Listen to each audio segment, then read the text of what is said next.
Oh god, I hate this. Okay, he's good. Hello, everybody.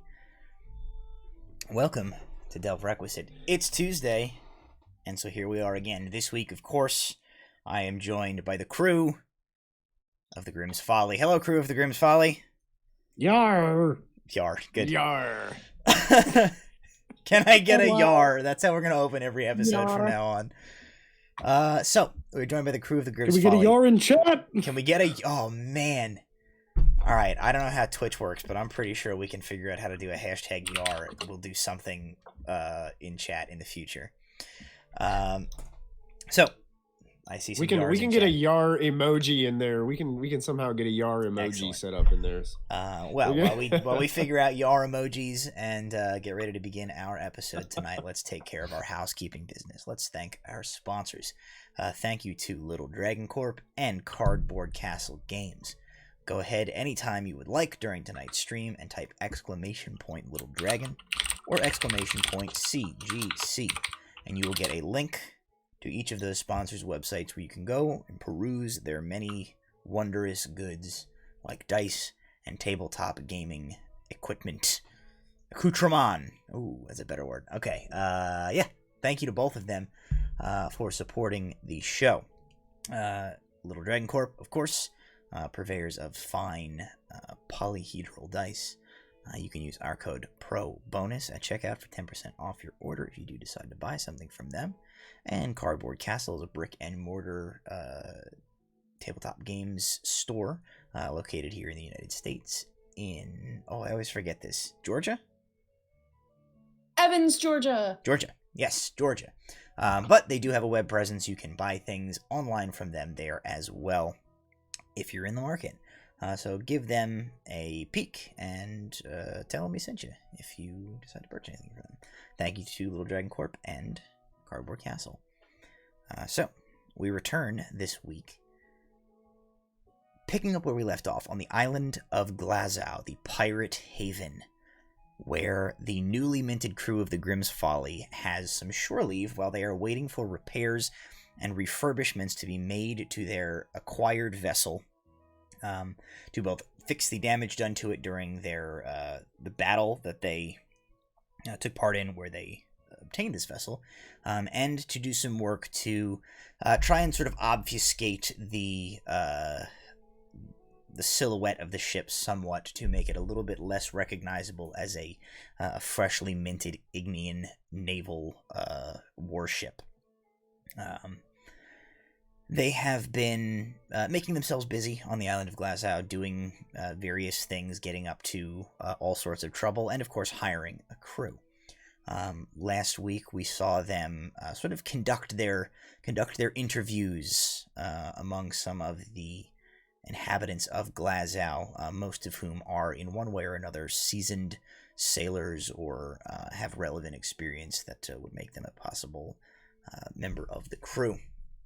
Some of the applicants that they saw were better than others. A particularly interesting goblin applied for the position of cook and was summarily turned down. And we're not actually sure what Rutabaga thought they were hiring for, but they did not. They passed on that as well. But they did hire a full contingent of officers, at least positions that were not able to be filled by any of the immediate party, as well as a host of men and women to just fill out the crew of the Grimm's Folly, about 35 people in total. Right now they have a little bit more time, few days left to wait before the repairs and retrofits of the ship are completed, and they can make their way out into the open sea to take their adventure where the wind may blow.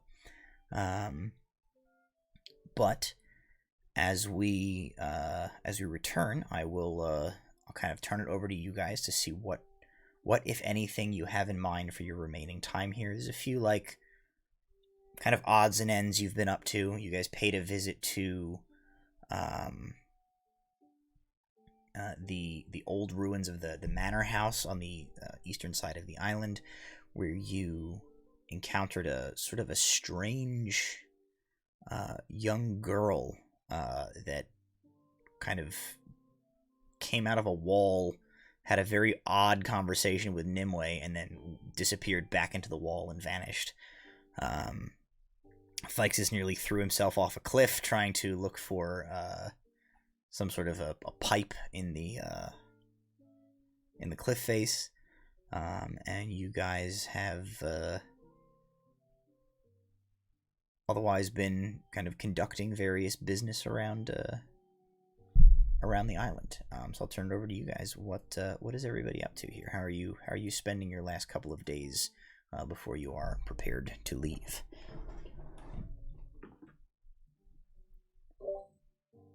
I think the night after I found the little girl and we did the interviews, I would probably be back on the ship in one of the bunks, and I would take out the little bottle and try to listen to it. Okay. When you put that bottle to your ear, you hear... We've been trying to reach you about your ship's extended warranty. You hear what you would expect to hear putting a seashell or a bottle or whatever up to your ear. You hear the sound like... almost like the ocean or like a whisper, as if the bottle were telling you a secret. But it does not appear to be magical in any way. Okay. It just seems like a normal item. Cool. I will keep it with the rest of with the little wood carving that the Murderbeard made me, and I will put it in a little pouch with that.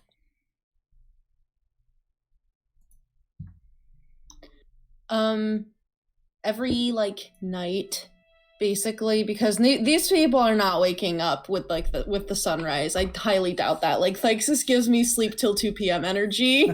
But every night, when before what would seem to be a reasonable bedtime, Scylla will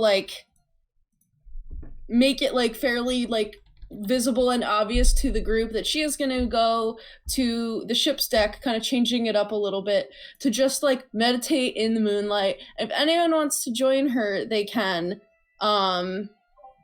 But yeah, that's what she'll be doing. Cause honestly, she Tea Kettle can come down for a couple minutes to do it too, but also Tea Kettle has already transcended and her third eye is wide open. So I feel of the group, Tea Kettle is the best off. Okay. Nymue would definitely join you, being that Nimue is most active at night, especially on nights of the full or crescent moon. So if there's a moon in the sky, Nimue's up. Okay, cool.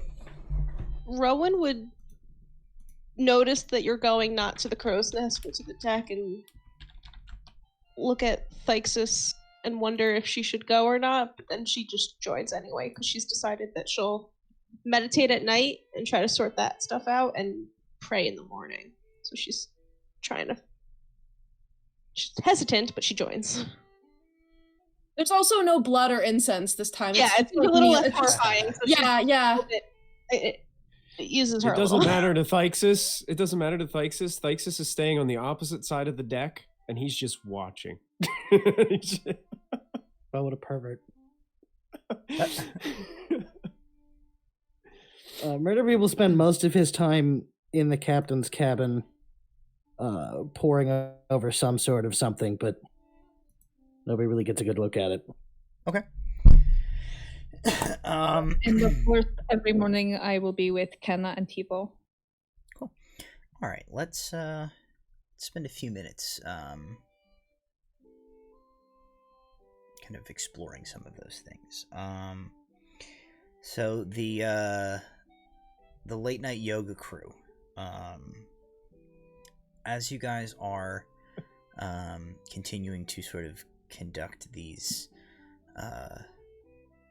sort of guided meditative sessions with Scylla, go ahead and give me I will let it be your choice. You can give me a roll of either a religion or a nature check. Do I also roll that, or is that just for the people who You are can joining me? as well. Or actually, you know what? Let's say, why don't you guys make these checks with advantage, as to represent Scylla's guidance on this process for you. Is Tea Kettle, like, if I, like, look up there, is she, like, vibing, or Tea is Kettle, she just, yes, like... Tea Kettle continues to participate every night with you My guys. God, yes. I want her to turn into a rock, like one of those giant birds. Man. I just rolled Tea Kettle's check on this, and we'll get to what happens with Tea Kettle in a minute. Oh, no. I got an 18 religion check. Okay.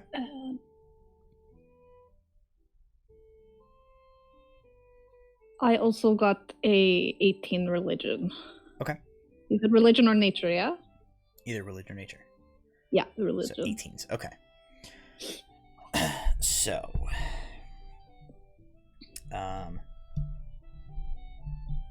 you guys continue to conduct these sort of like ritual meditations. There is not quite the blood and incense dramaticness to it, but there is definitely, as you continue to kind of go through this and you get the more of a familiar feeling to this, there is definitely an element of like druidic magic being woven into this that you guys can sense, that Scylla is sort of guiding you through.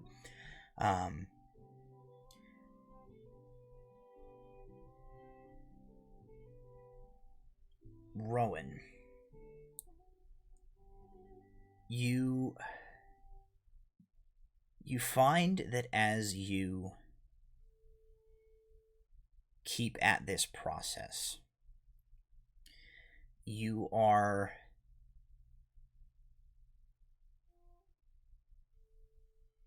your mind brushes against these sort of like half-buried emotions that you have sort of packed into a corner of your mind and done your best to disregard. They are like the locked chest holding something dark that you place in the corner of your room and do not look at. You very, very carefully begin to examine some of these feelings, these memories, and you find that you start having very vivid dreams on the nights after you conduct one of these meditative sessions with Scylla. A lot of it is still very jumbled. The bits and pieces of the dreams are fragmented, they're disjointed, they don't make a lot of sense cohesively, but they have a lot of the same elements. You see a lot of the same recurring fragments of memories that you have tried very hard not to think on. You see a set of gleaming armor marred dark with dirt and blood. You see the looming opening of an ancient, worn, crumbling structure. You see the flash of steel. You experience the bite of a blade striking your flesh. You wake up from these dreams with the fading pulse of a rage-filled thirst for vengeance fading from your mind, as the last thing that you always experience before you wake from these dreams is the memory of drawing your own blade and using it with the intention to revenge yourself on a betrayer. So you don't sleep great.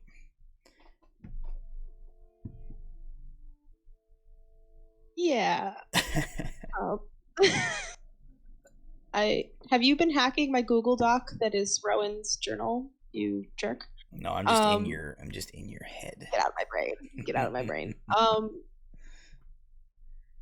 After on the first night that Rowan meditates again, even while right after meditating before going to bed, Rowan will probably get up before Nymue does and before Scylla's done and book it into wherever her cabin space is. She's already starting to have the moment and she's like, I gotta get out of here, and she has to get away from everybody and hide. So she books it off. Cool.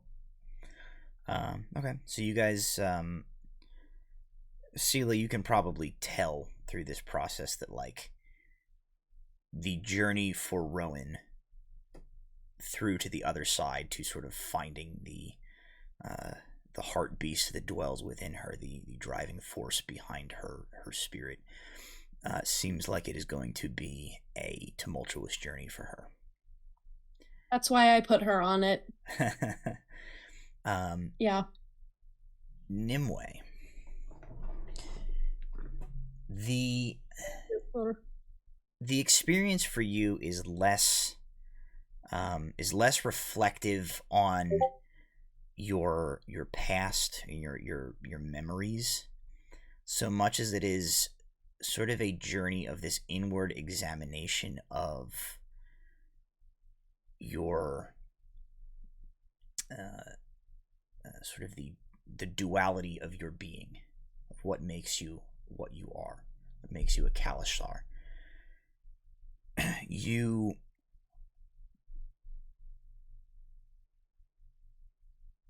have something of a complicated relationship with yourself, in the way that this entity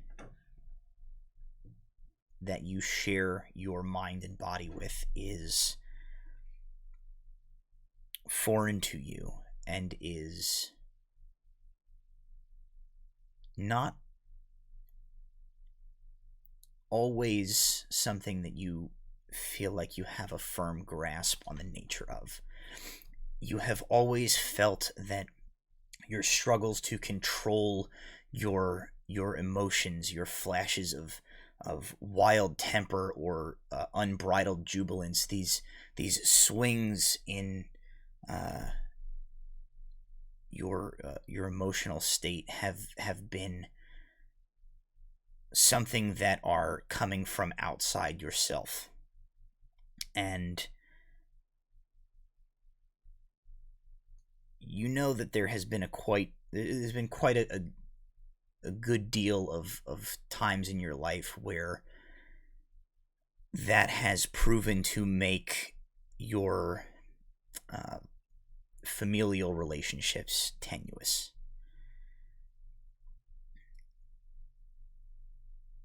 You also, you know that whether it be the brother that you're seeking now or other individuals in your past, you know that others who share this this way of life with you, this way of being, have been compelled by their own spirits to do things or go places or seek out experiences or callings that you don't quite understand. And that's perhaps made you a little bit hesitant towards embracing the spirit that you know resides inside yourself. Because if you do let down those walls and you do become entwined with this being, what will that do to you? Will it change you? Will it make you someone different than who you've always been? But through this process with Scylla, you can't help but, at the very least, examine the nature of your relationship with this entity that you coexist with. And you find during your day-to-day activities, you are becoming more aware of its influence on your thoughts and your feelings. And you start to just get the sort of inkling of realization that perhaps you have not sort of detached yourself from its influence as much as you may have always thought you had. And whether this is an upsetting realization, or whether this is a revelation that perhaps drives you to begin reconsidering the relationship that you have with this entity, is up to you. But I think that's sort of where your soul searching with Scylla is taking you. I think initially it is very frustrating and makes her angry, but then she tries to take like the third person outside approach from what Scylla's explaining with the heart beast. And she's probably now, heavily reconsidering the attachment and what that means for her, and she's not as angry as what she was before. Cool, very cool. And I will also say for like Nymue and for Rowan, since they're the ones doing this, that like the very like serious aggro like persona of like the initial one, like that's not the approach anymore. Scylla's like way more chill now. So if ever they have questions, like she will talk to them about it. But she doesn't go and offer stuff. Like you get if you ask, but yeah. I feel like both Rowan and Nymue are like, let's process internally before we go asking questions. What about T? What about T? Tea What about kettle. my boat baby? Tea Queen. kettle. Yeah. Tea Roll kettle. Queen Kettle is perfect. She's fine. She's perfect. As it is for our audience, these guys have a doc that they keep together that like has their notes and stuff, and they have their crew written out, and they have at the very top they have goddess/queen/boat baby tea kettle. A bunch of emojis, and it's highlighted pink. Because she's the special baby. She gets all whatever she wants. So after you guys have been at this for a couple of weeks at this point, and you begin to get the sense, Scylla, that Tea Kettle is not just a naturally perfectly equipped to mimic and adapt to the sort of vocal emanations of others. Tea Kettle seems to take extraordinarily quickly to mimicking the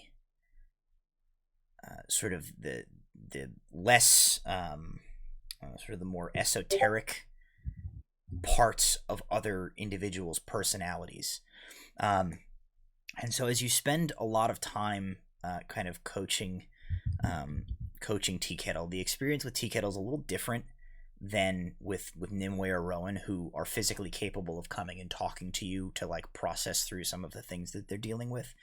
Whereas the language barrier with Tea Kettle obviously makes that a little different.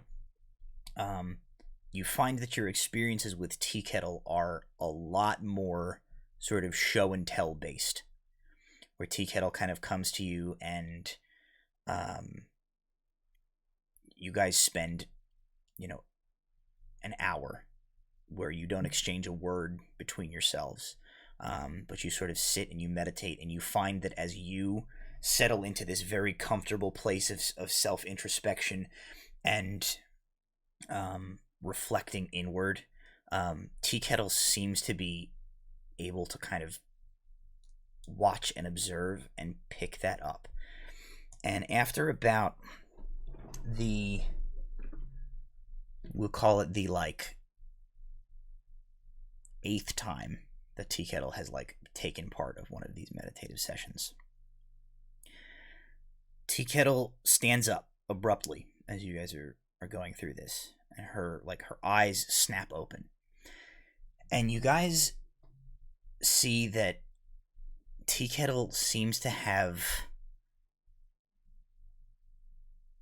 begun to manifest some sort of almost like luminous energy. It looks like she is like reflecting the shimmering silvery light of the moon off of herself. Her normally blue eyes turn silver, and this moonlight wraps itself into a coalescing shape in front of her, and a winged, semi-translucent representation of a seabird. If any of you are familiar with it in Scylla, I assume you are. A bird known as a magnificent frigate bird, which is a kind of looks like a seagull with like sort of like a black body and usually like a white kind of throated area, and this like dove swallowtail. This bird like coalesces out of this mystical energy coming from Tea Kettle and takes flight, soaring up and circling, weaving in and out around the rigging and the furled sails, eventually to settle up on the crow's nest where Tea Kettle usually keeps her vigil for a few moments. And Tea Kettle like watches this specter fly around the rigging with this sense of unbelievable longing in her eyes as it freely just flies in the open air.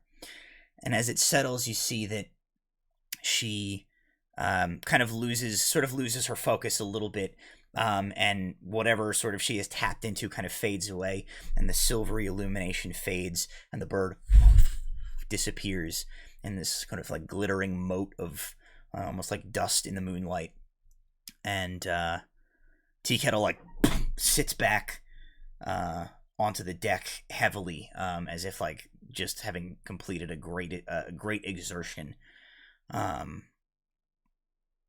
And she just sort of like looks at the group of you with a little bit of this like wide-eyed expression.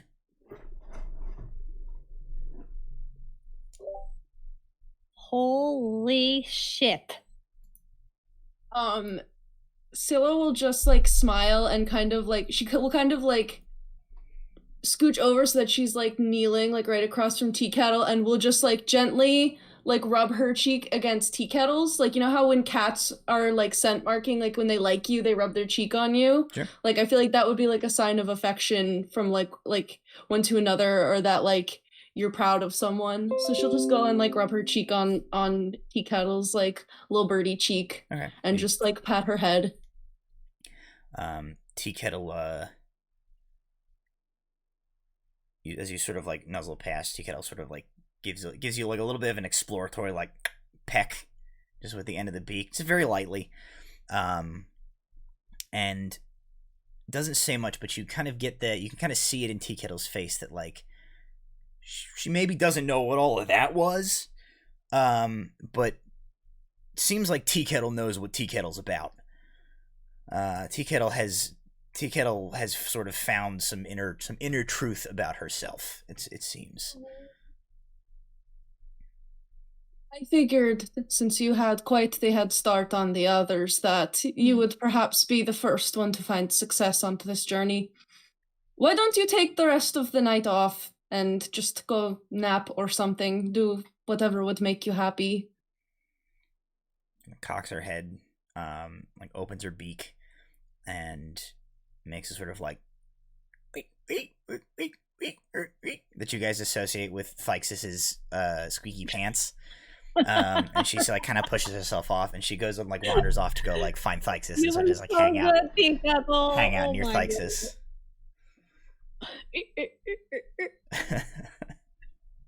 I'll look at the other two and say, well, if you're wondering what success looks like, that is as good a sign as any. It doesn't surprise me that she was first. She has been meditating with me the entire time that we have been together, so, like I said, she had a head start. Hopefully she isn't too cocky about it. All right, Tea Kettle, you can cut out the pants noise, okay? I get it. They're loud. I get it. Tea Kettle sort of like every time you do cocks that, her head at you. Like this is like this is what Tea Kettle has like. She's sort of come up with like a noise that she associates with each of you, that like she uses for you instead of like calling you by a name. Like the squeaky pants sound is what Tea Kettle calls you by name.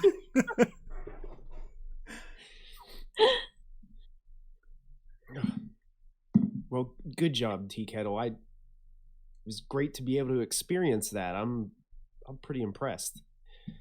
By the way, you didn't happen to rat me out to Captain the other day, did you? Did you tell him that I was using magic to clean the deck? How else would he? Shakes her How head. else would he have known? You were the only one here. She kind of like looks around. She doesn't see where like Murderbeard is off, wherever Murderbeard is, and she sort of like mimes like she makes the noise of like somebody extending a spyglass, the sort of like metal clink clink clink clink of the spyglass extending outward as she makes that gesture with her hands, and then sort of just like shrugs as if to say like, he's just got good eyes, I guess. Or you might be right, someone else might be spying on me. Tea Kettle, do me a favor. Keep an eye out. If you see anybody else spying on me, will you let me know? Keep an eye out. Right. And with that, Tea Kettle sort of like moves off from you. But after that, you definitely like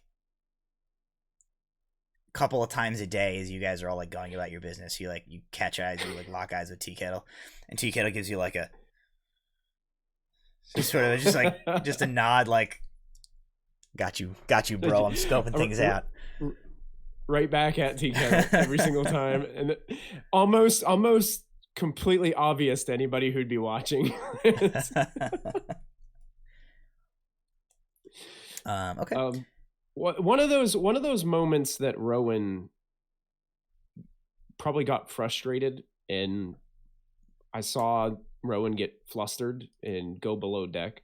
Thyxes would probably go below deck and knock on the door. Rowan. I open the door because I recognize that it's him and not anyone else coming to ask. And Thyxes would What's up? stay outside the door, but he would just be like, "So, are you doing okay?" It's less scary without the blood and the incense and we're gonna sail to the island where there's a body, but it's still hard, and it's the same thing every night basically, and I'm just kind of exhausted by it. So did you actually see something? Did you see like what Scylla was talking about, like some kind of spirit beast or animal or something inside you, or did you see anything? I see something. I hope it's not what's inside of me. Is it scary? It's not a good feeling, and it's kind of a mess in there.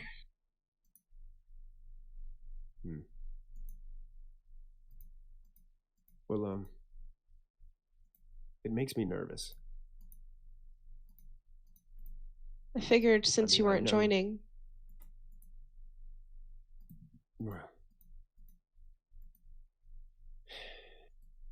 Well,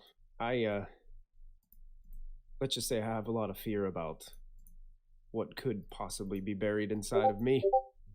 I think it's appropriate that whatever it is stays locked up. I'm unpredictable as it is. I don't need to make things any worse. I don't know what you're afraid of, but I think you are better than whatever is scaring you. You're a better person. So give yourself some credit that if you're handling it as you are now, maybe you can keep fighting it if you're so afraid.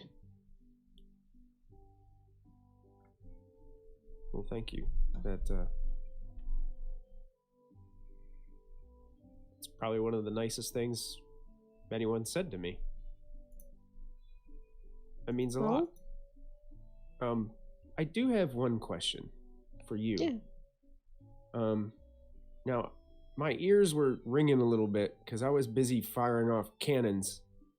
But when we were taking the ship, I heard you call out something. I heard you call out, I thought I heard your voice say that you didn't feel like you belonged here.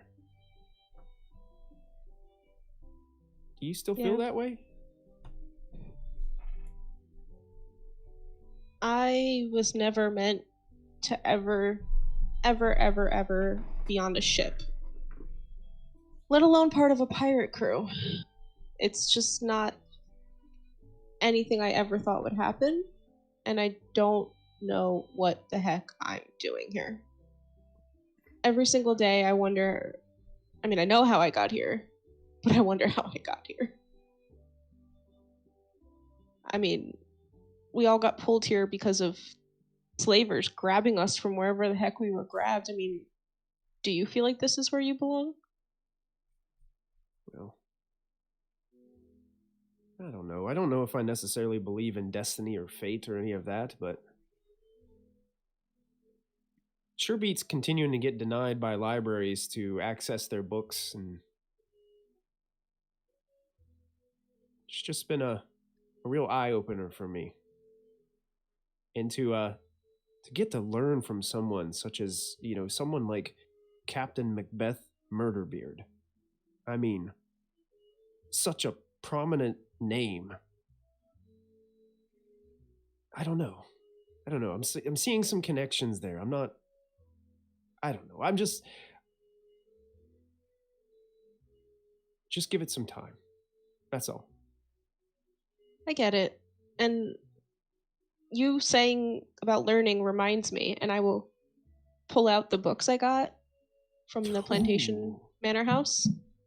Yes. And I'll just hold them out to him and say, you take one, I take the other. Let's compare notes later. I'll take the blue one. Okay. And I give him the blue one, and I'll keep the red one.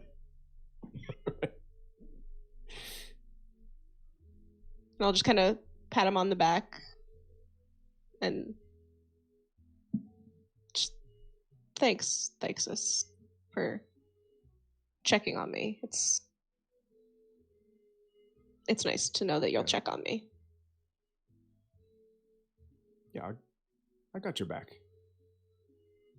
And I've got yours. Mm-hmm. Tea Kettle's got mine too. She's the best one to have watching any of our backs right now.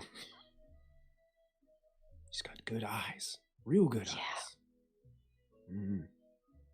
And well, I'm going to go mill through this book. Yeah. Because I think there's some things going on at that manor house. Yeah, I mean, this is just Ignean history.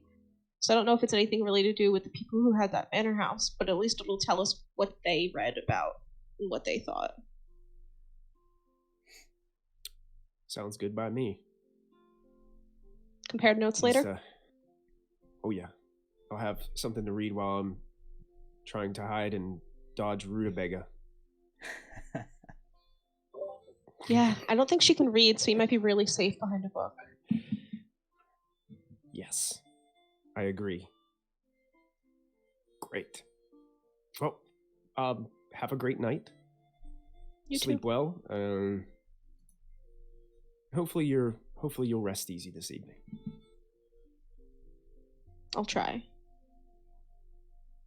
All right. Good talk.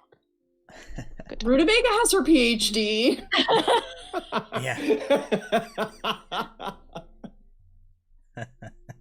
At some point, Nymue will be nosy and go find Murderbeard to see what he's up to, because he hasn't been joining us either. Captain Bratty. Yeah, he's being bratty, hiding away. So Nymue will go be nosy. Murderbeard has been in the captain's cabin for several days. All right, so you are. He hasn't you're in left? Not that you've seen. Lord, has the man showered? Oh my Have any of us showered? It's a pirate port. Are there even showers? I don't know. Go dip in the ocean. I'm gonna go see what it is. Una would.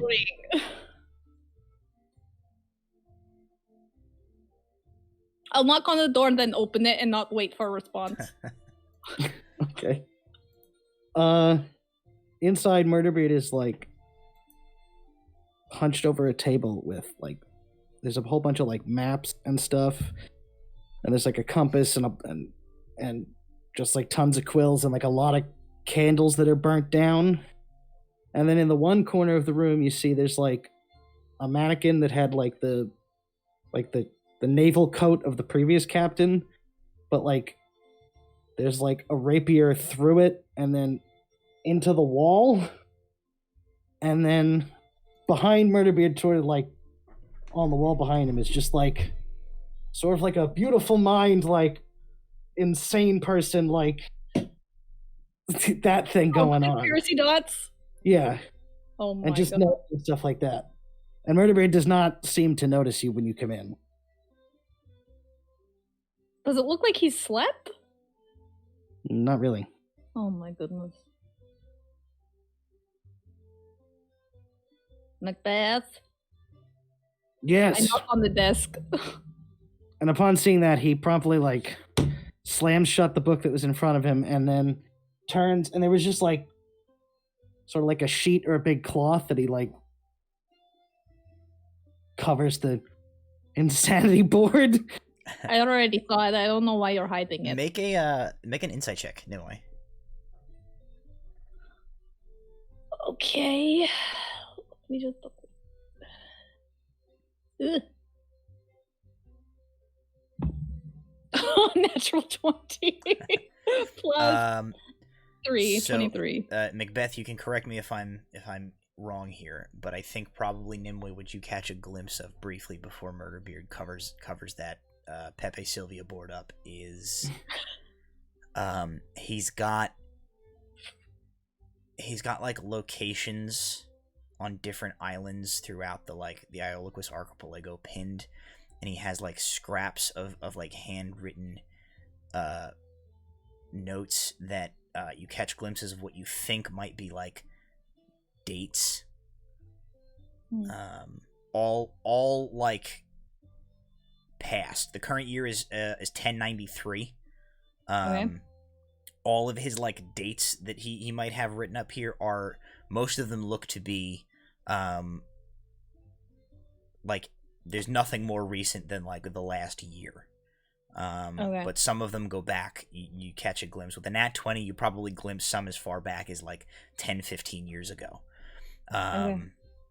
And I think with just a quick glance, that's probably like what you're able to take in, is that he seems to be like tracing locations throughout like this region of the world, Okay. and comparing them to like date stamped like little notes.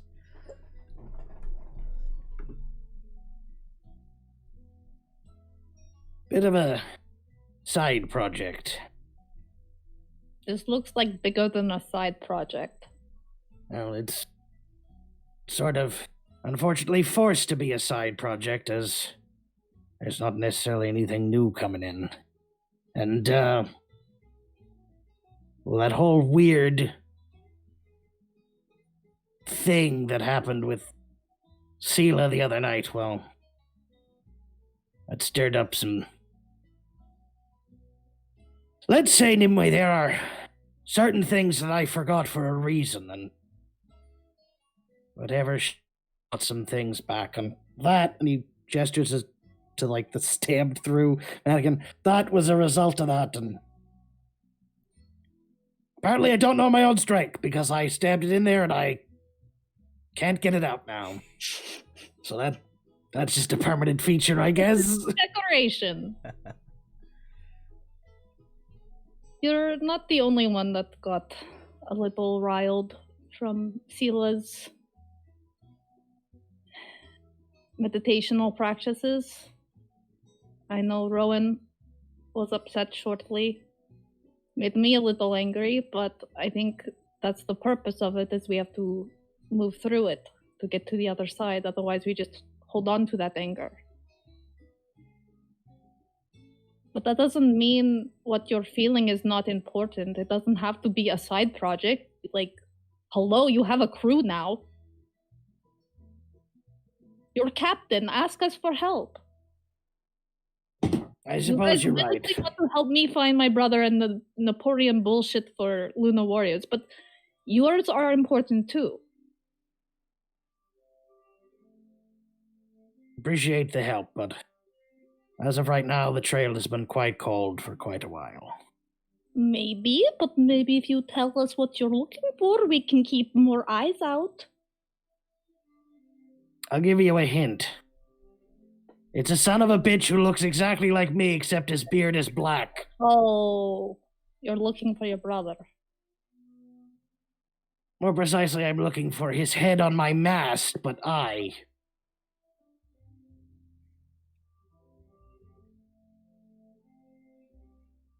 Do you want to talk about it? Not particularly, but I will say the last shreds of evidence that I found were certainly the most concerning. What do you mean? It seems he's gotten involved with some pretty serious stuff. Dark stuff. More serious than slaving, or like voodoo? Dark magic, that's all I know. Voodoo. Possibly, like, world-ending shit. Oh. But everything is just whispers and libels, and I don't know what's true and what's not. He could be dead already for all I know. Where did you hear about the dark shit? Nearby? No. It was about 2 years ago in a tavern, not necessarily close to here. It sort of all blends together.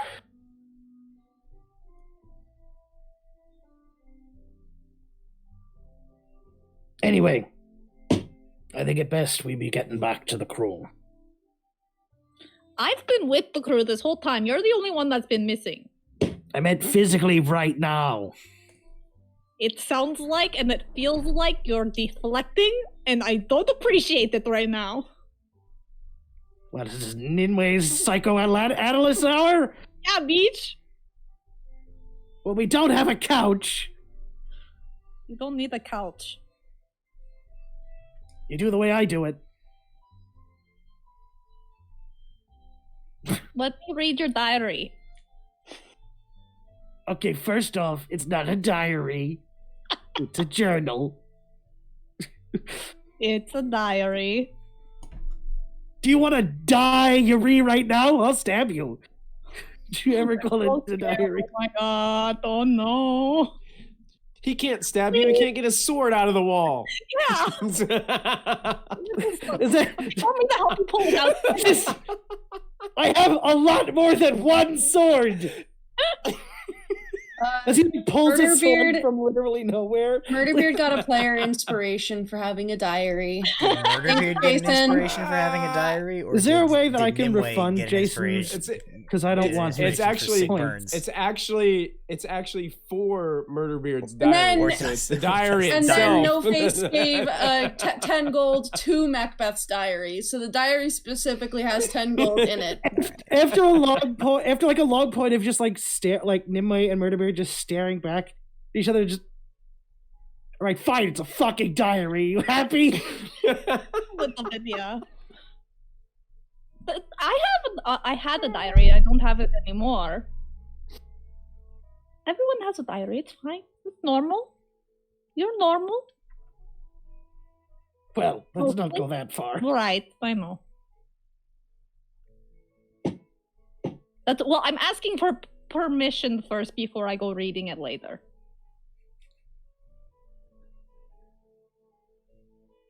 Because you are captain, and I figured I should at least ask permission from the captain before I do it anyway. Maybe at some point, and then he like throws it in a chest, and then like locks it, and then the key goes like into his beard. All right, let's go find the others. You can tell me about your tragic backstory later.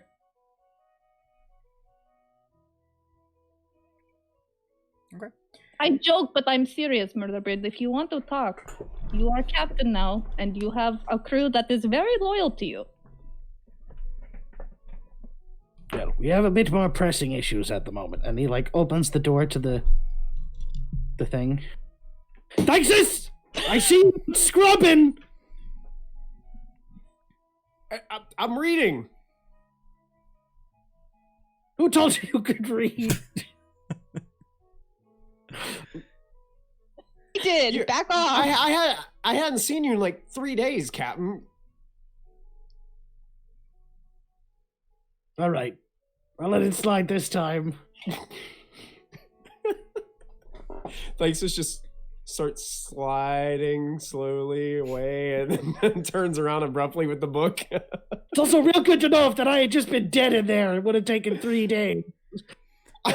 You see, so Tea Kettle is like over near some crates off to the side as you're like having this exchange, and as you like continue to berate Thyxes, Tea Kettle goes, "It sounds like and it seems like you're deflecting right now." I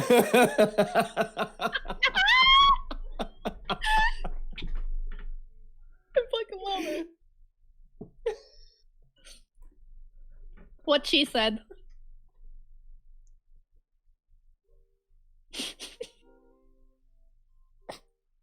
Trying to figure out best way to drown myself and all of you at the same time.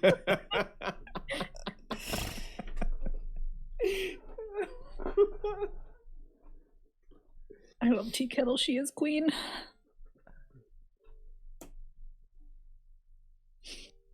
Okay, so was anybody else doing something that I did not cover at this point from the beginning there? I think we've kind of seen everybody, right? Okay. Then before we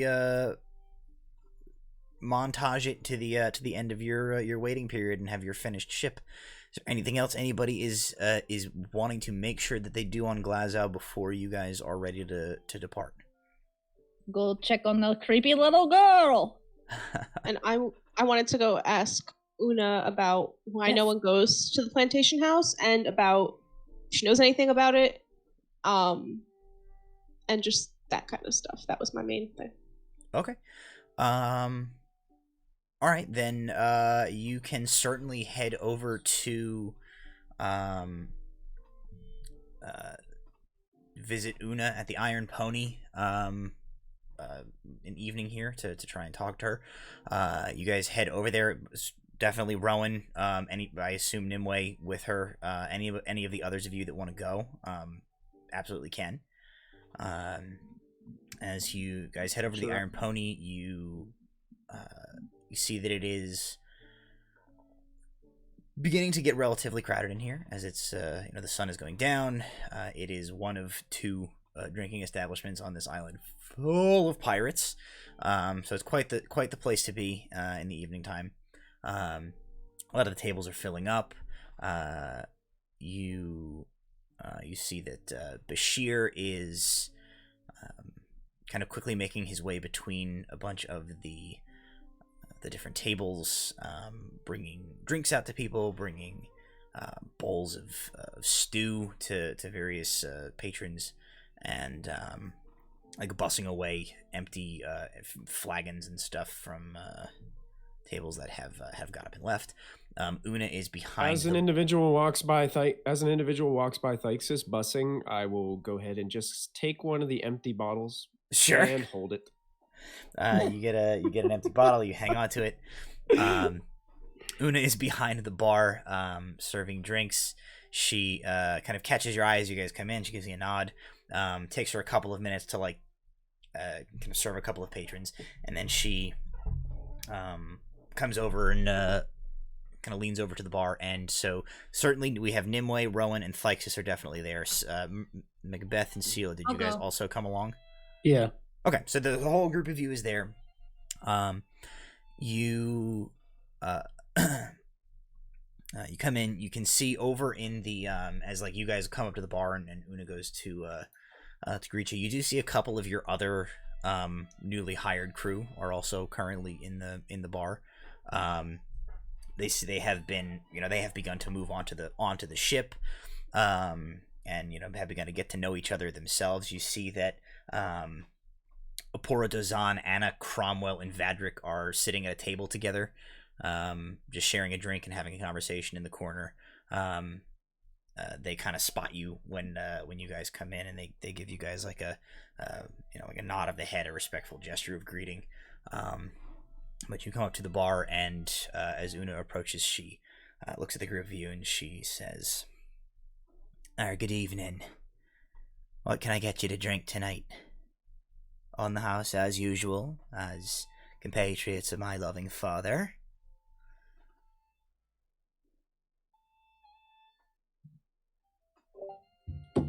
I'll have a wine. She says, "Aye, all right, wine it is, and for the rest of you."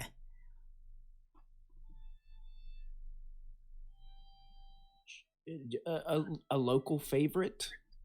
Surprise me. She gives you kind of an appraising look, and she says, "All right." Oh, don't worry about this. This is empty. I'm just holding it. She says, "Right, very well." Kind of looks to the other three of you if you want anything, as she begins to she sets, like, you see she pulls like a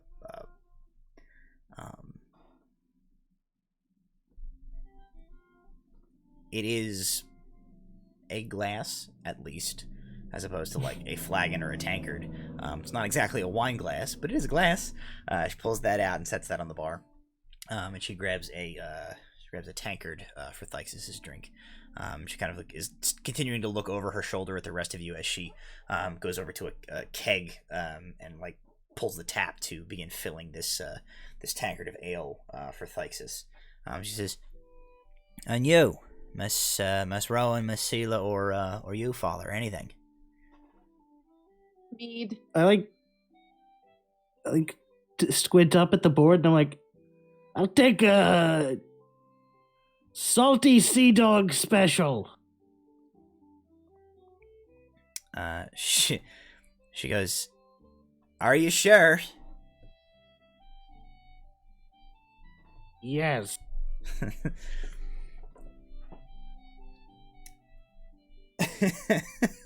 She hands Thyxes this flagon. She hands Scylla. She hands you a mead. She pulls a bottle from under the bar, and with her teeth like pops the cork out. Pours you a glass of wine. Did Rowan say she wanted anything? I don't think I heard. Rowan was waiting to see if Nymue liked the wine before she made a decision. It is Nymue, as you said it, it's quite good. I'll just point and Not too dry. She gets you. She pours you one as well. Also, still a glass, different shaped glass than the one that Nymue got, but glass nonetheless. Nice. She puts the cork back in the bottle and puts it under the bar, and she like looks at you. She goes, "Father, why?" And she calls across. She goes, "Bashir, me father wants the salty sea dog special." And he looks and he goes, "Oh, very well." And he goes into the back. Captain, what did you order? Shh, this is the best part. He Shut up. goes into the back, and he comes out. He's gathered a bunch of the other like servers and like tavern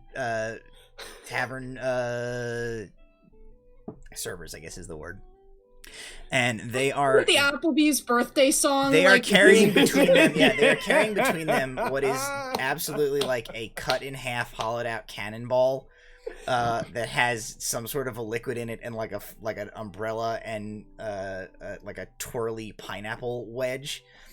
And they bring it out and they set it in front of you, and they begin to clap in unison, and they go, "Yo ho ho, a bottle of rum for you. Yo ho ho, a bottle of rum for me. Yo ho ho, yo ho ho, yo ho yo ho ho." And then they just disperse. Wow, that was great, Captain. Yep. The drink is terrible, but I like making him do that. Wow. before Bashir walks away, Rowan's gonna catch his arm and give him a silver as an apology. He takes it. He says, "Thank you. That is very degrading to do." Oh, buddy. Thyxes, you want to know a secret? What, Captain? I'm the one who invented that, and I put it in the contract that they have to keep it on the menu. When I loaned them a whole bunch of money to open this place, it was in the contract. They have to keep it on the menu. Genius. You can drink this if you want, but Sure, I'll you take might it. not want to get too attached to those pants if you're going to drink this. Oh, not the pants. I'll try it. Thyxes, you take a sip. It is in fact terrible. It's definitely like heavily rum based. And And- definitely spit in. I don't. Yeah, well, that goes without saying. So it makes it salty. You're probably not a connoisseur of mixology necessarily, Yeah, right. but if you had to guess, you would say it's a heavy rum base that they then like squeezed the bar rag into, and then put a pineapple and an umbrella in. It tastes a little bit like gunpowder because it did come out of a hollowed out cannonball. It's not great. Yeah, you're poisoning. exactly right, Captain. They're much better singers than they are at mixing drinks. And they're not even good singers. They were bad. I've heard worse. Yeah, Una says, "Oh, it's all true." He says, "A deal is a deal. We're not allowed to take it off the menu. We don't sell that many of them, but usually they're a silver piece. But for a gold piece, you get to keep the cannonball that it came in." Yeah, and originally I negotiated down. Originally the whole place was going to have to be called Captain Mackey's Shack of Fun, but Are we in Atlantic City? I negotiated down. Not just like embarrassing me daughter. If you get bored here at the tavern, you can always go to the Wax Museum and the Ripley's, believe it or not, down the other side of the island. Captain, I've heard about those. Oh no. Ripley is a world famous wizard that was incredibly well known for just sort of taking animals and magically mashing them together. Ripley's, it's what Thyxes does to those pants when he bends too far. Well, if there's nothing else besides these drinks, I've got a lot of other patrons. No, Actually, I have a serious question. Oh, yo, sure. Go ahead. me and Rowan have a question for you, if you don't mind. No, of course. Ask away. Okay. We were up on that plantation, the abandoned one, the other day. Make an insight check as you say this to her.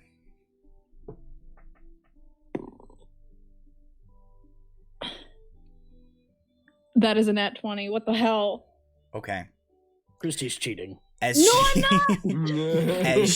you mentioned the being like poking around up at the abandoned manor. It's extremely subtle, but you catch a sense of trepidation in her expression. She becomes she seems concerned about the prospect of you guys like poking around up there. She doesn't say anything though. She just says, "I." Well, the boys think it's haunted. Rowan's worried it's haunted. I think there's just a little girl that scared the people living there. Have you heard any rumors about it? As you say this, she like moves forward and like whacks the stupid cannonball drink on the bar so that it makes like a big noise and clatters and spills everywhere. Hey, Thyxes was drinking that. And she Bring him another. she quickly like she grabs a dish rag. She says, "Oh goodness, pardon me, butterfingers, tonight." Mind link with her. Okay, well, so I was gonna say, as she like leans forward to like kind of like reach towards the front of the bar, it like puts her like head closer to you. Okay. And she says, "Not here." With the mind link, apologies. Are you the one that visits her then? Takes her a second. You see kind of like she sort of blinks. She experiences this psychic communication for the first time. And she gives like a tentative like, "Hello? Can you hear me?" Out loud? No, this is like in her head. She's okay. She's like thinking like, can she hear me if I do this? I can hear you, yes. She says, "Boy, I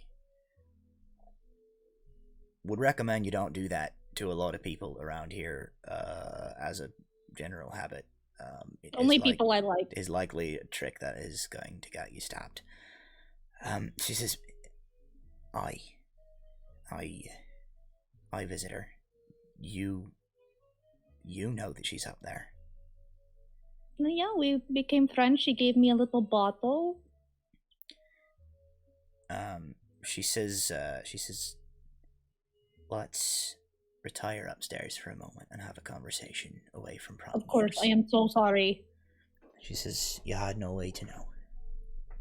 And I mean, I had the feeling, but I didn't want to assume. She steps away from the bar and she says, "Bashir, go over the front. I need to head upstairs with my father and his mates for a moment." And she guides you guys out of the tap room up to that second floor, down past the doorway where you guys remember, or at least Macbeth, you remember having that meeting with the other pirate captains and Gareth Blackwell previously. She leads you to the door in the inn that you know is like her private quarters. She opens the door, steps in, and like holds the door open for the rest of you to like file in after her. And she shuts the door, and she turns around. She doesn't look angry necessarily or anything like that. She's got more of an expression of like curiosity on her face, and she says, "You spoke to Willow, or rather, she showed herself to you."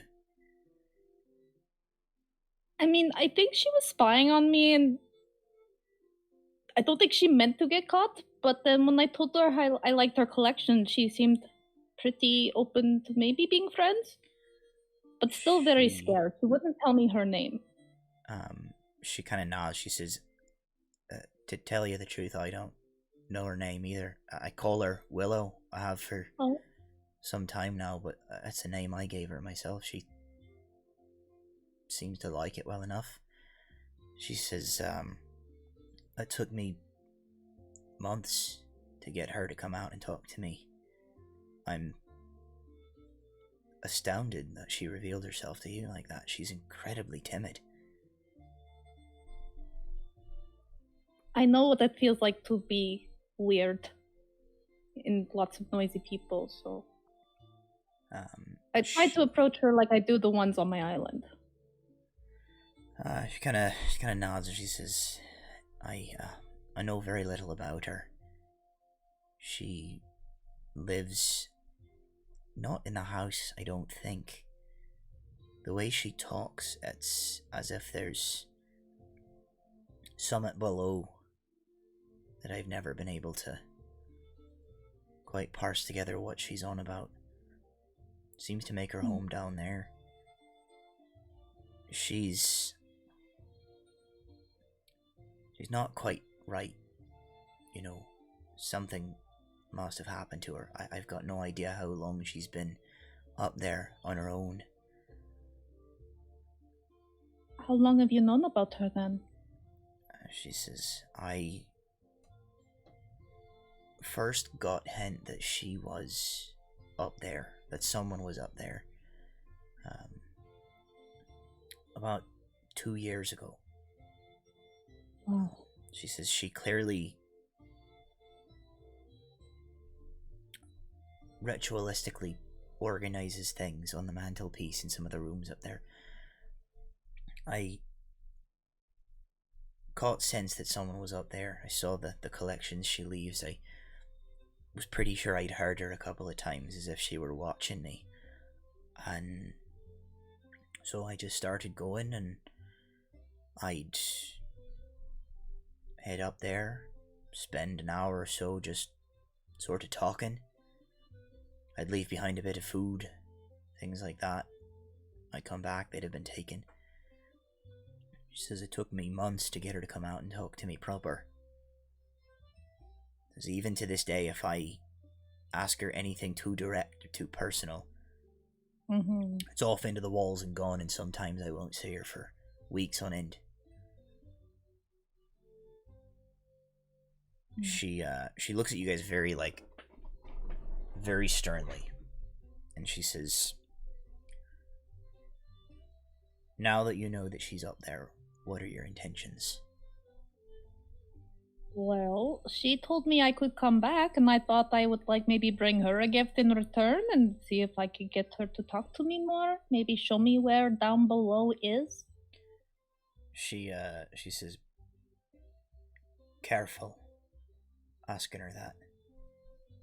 Right. She says if she gets any hint that you're trying to find out about this place of hers, she says she'll be gone. She says, whatever happened to her, whatever her story is, she's not fit for civilization, I don't think. She seems happy enough how she is. I try to bring her the things that she needs to make sure she stays healthy. She spoke fondly of you. She kind of smiles. She says she's quite special to me as well. A good lass. She says, I ask that you keep quiet about her. Of course. She says the ghost rumors will help, honestly.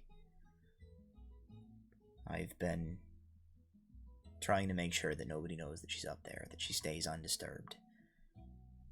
And she says, just be careful in your interactions with her. Try not to spook her.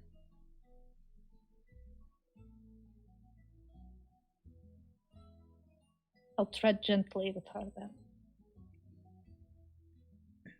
Right. She says, well, if you have any other questions, find me. We can Does she have discuss. a favorite food? Is there a favorite color? She you know says, anything? if you intend to bring her things, what the thing is doesn't matter. It can be as mundane as a button or a rock. That's the story that she cares about. Everything is something else for her. She says a thimble is not just a thimble, but it's a shield that once protected the thumb of a queen. A spool of thread is woven with pure sunlight. Things like that.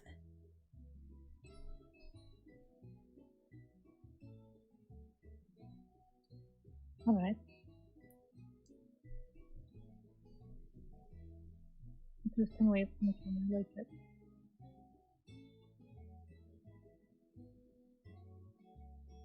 Rowan, do you have any other questions now? I'm just really glad it's you, Una. She said to Nymue someone was taking care of her, and I immediately thought somebody was doing the exact opposite of taking care of her. But if it's you bringing her things and helping her out, then she nods. that was my only concern. I do what I can. He says, I may have a breakthrough with her at some point and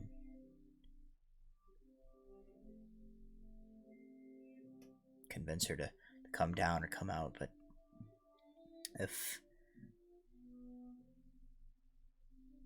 I push too hard, I get the sensation that she's fragile like a piece of glass with a million cracks in it that's one wrong prod away from shattering into 100 pieces. For now, I satisfy myself with making sure that she's getting the things that she needs in terms of proper food, clothes when she needs a new bit of cloth or something. She mostly seems to be able to get enough to get by on her own from wherever she is. She never appears to be starving, so she's able to get food for herself somewhere.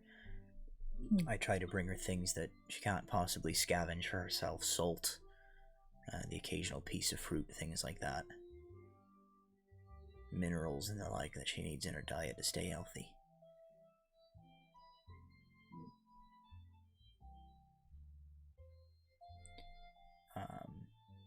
Once she kind of senses that, like, she seems relieved, like, you guys also don't seem like you're going to be a threat to Willow. And, you know, once satisfied with that, she seems a lot more, like, at ease. And begins to go to, like, make her way to, like, return to the tap room, return to her rounds and stuff like that, unless any of you, like, stop her for anything else. I would just say, like, in the rewind. Oh, sorry, go ahead. I was just going to say, I'm just incredibly relieved that it's not ghosts with buckets. I'm sorry, ghosts with buckets. She goes, actually, I know something that came out of my father's mouth when I hear it. You don't need to explain. Yeah, that's the rumor that's spreading now, apparently. Shakes her head. She goes, bucket goes absolutely idiotic. I was just gonna say in the rewind, like, before she walks away, like, Nymue, because Kristy can't remember all the details, but Nymue would be very specific about Willow's interaction with Nymue. If there was any questions that Una had, she would tell her most of all of the encounter. Sure. Yes, I mean, so she basically tells you that, like, for the most part, like, the fact that you took an extremely gentle, not pushy approach with her was good. She doesn't really have an explanation for, like, what it was about you that seemed to draw her in. She's like, well, maybe, you know, could have been the psychic link thing. She's like, so, you know, seemed sort of surprised that didn't, like, terrify her off, but you know, she kind of is able to point out the couple of places where, like, you definitely noticed that she, like, withdrew was when you had, like, pointed too direct a question at her, Yep. Like you asked her what her name was. You asked her to like elaborate on what the below was where she lived and stuff like that. And those were the places where you saw her like get ready like she was gonna bolt. Una is like confirms out for you like that she was like that was too direct a question. You can't press her for those details. She like freaks out and she runs.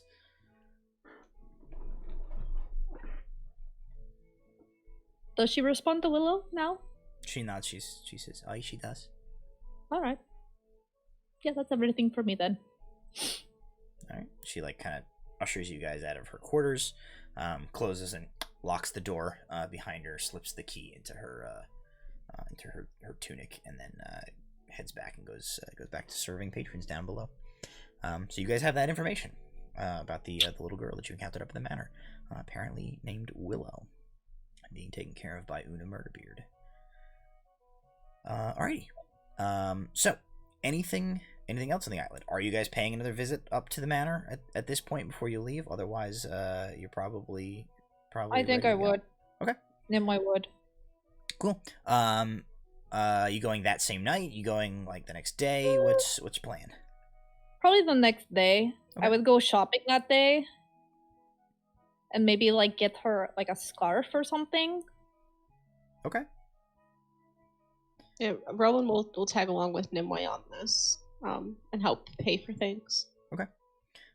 Needed. You guys are able to get a brightly dyed length of fabric, like a scarf, and make your way back up towards the abandoned manor. Are the two of you guys going on your own, or are the rest of you guys like trying to tag along with them?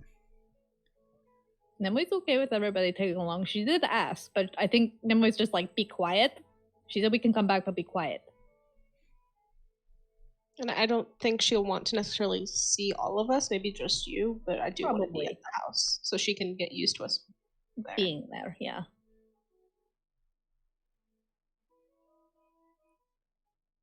As they approach, they will realize that like Murderbeard was already like there, even though he didn't say he was coming with them. Okay. So you guys like roll up on the house, and Murderbeard is like on that like wraparound porch that's on the front of the house. Thyxes coming? Oh yeah, I'd probably tag along. Scylla? Yeah, I'll go. All right. Okay. So you guys kind of roll up to the house. Murderbeard is there as you guys arrive. Nimue just smiles. Okay. He also has like a case with him. Okay. You guys head inside. What are you doing once you go inside? Captain, what's in the case? Oh, you'll see, Thyxes. Nothing to scare her, right? No. Gifts? Yes. Yes, I knew it. Okay, let's go. I'm gonna go, I'll tell them to wait on the first floor, and I will go up to where I saw her leave before. Okay. And kind of call out, Willow, I'm back. Okay. What are the rest of you guys doing? Is Nimue's kind of like poking around up there. Thyxes would pull out the blue book and would be sitting out on the porch reading it. Okay. Rowan will see him do that and go sit next to him and pull out the other book and sit down next and start reading her book. And I peek inside and see if that flower that I had made like bloom earlier than the rest inside of the house is still there. It is not gone. It was taken. Okay, then I'll just kind of like, I'll probably sit somewhere near the door, just like quietly, like kneeling. Like, you know, Kristy, what's the kind of kneeling that people do? Like, you know, yeah, I'm just kneeling there, like doing just quietly. Okay. Nymue, make a persuasion roll. I will also say, I don't know if this helps the DC at all, but I will also say, I know your pretty lady friend. Okay. She said hi. Una, right? She told us your name is Willow.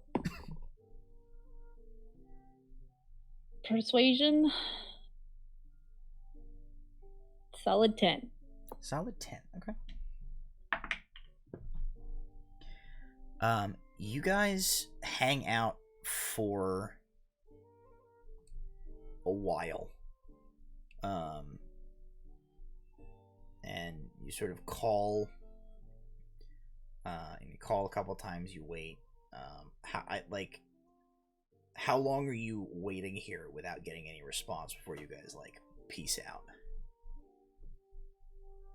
Nymue is not in a rush. She now understands this girl needs patience, Okay. and that's something that when Nymue is in the mode for it, she can practice good patience. And she feels like, especially with Una being so concerned over her, Nymue wants to do Una good and practice what she preaches, and she's going to sit also in Seiza with the scarf placed in front of her, almost like an offering, and just and unless her party comes up and makes noise, she's gonna just stay there and wait. Okay. You guys end up waiting for like 3 hours. As you are like, you know, definitely considering like it's a serious possibility that like this girl is just not in the area right now. Like maybe she's not here. Thyxes and Rowan outside. Make perception checks. I guess I better get some dice ready.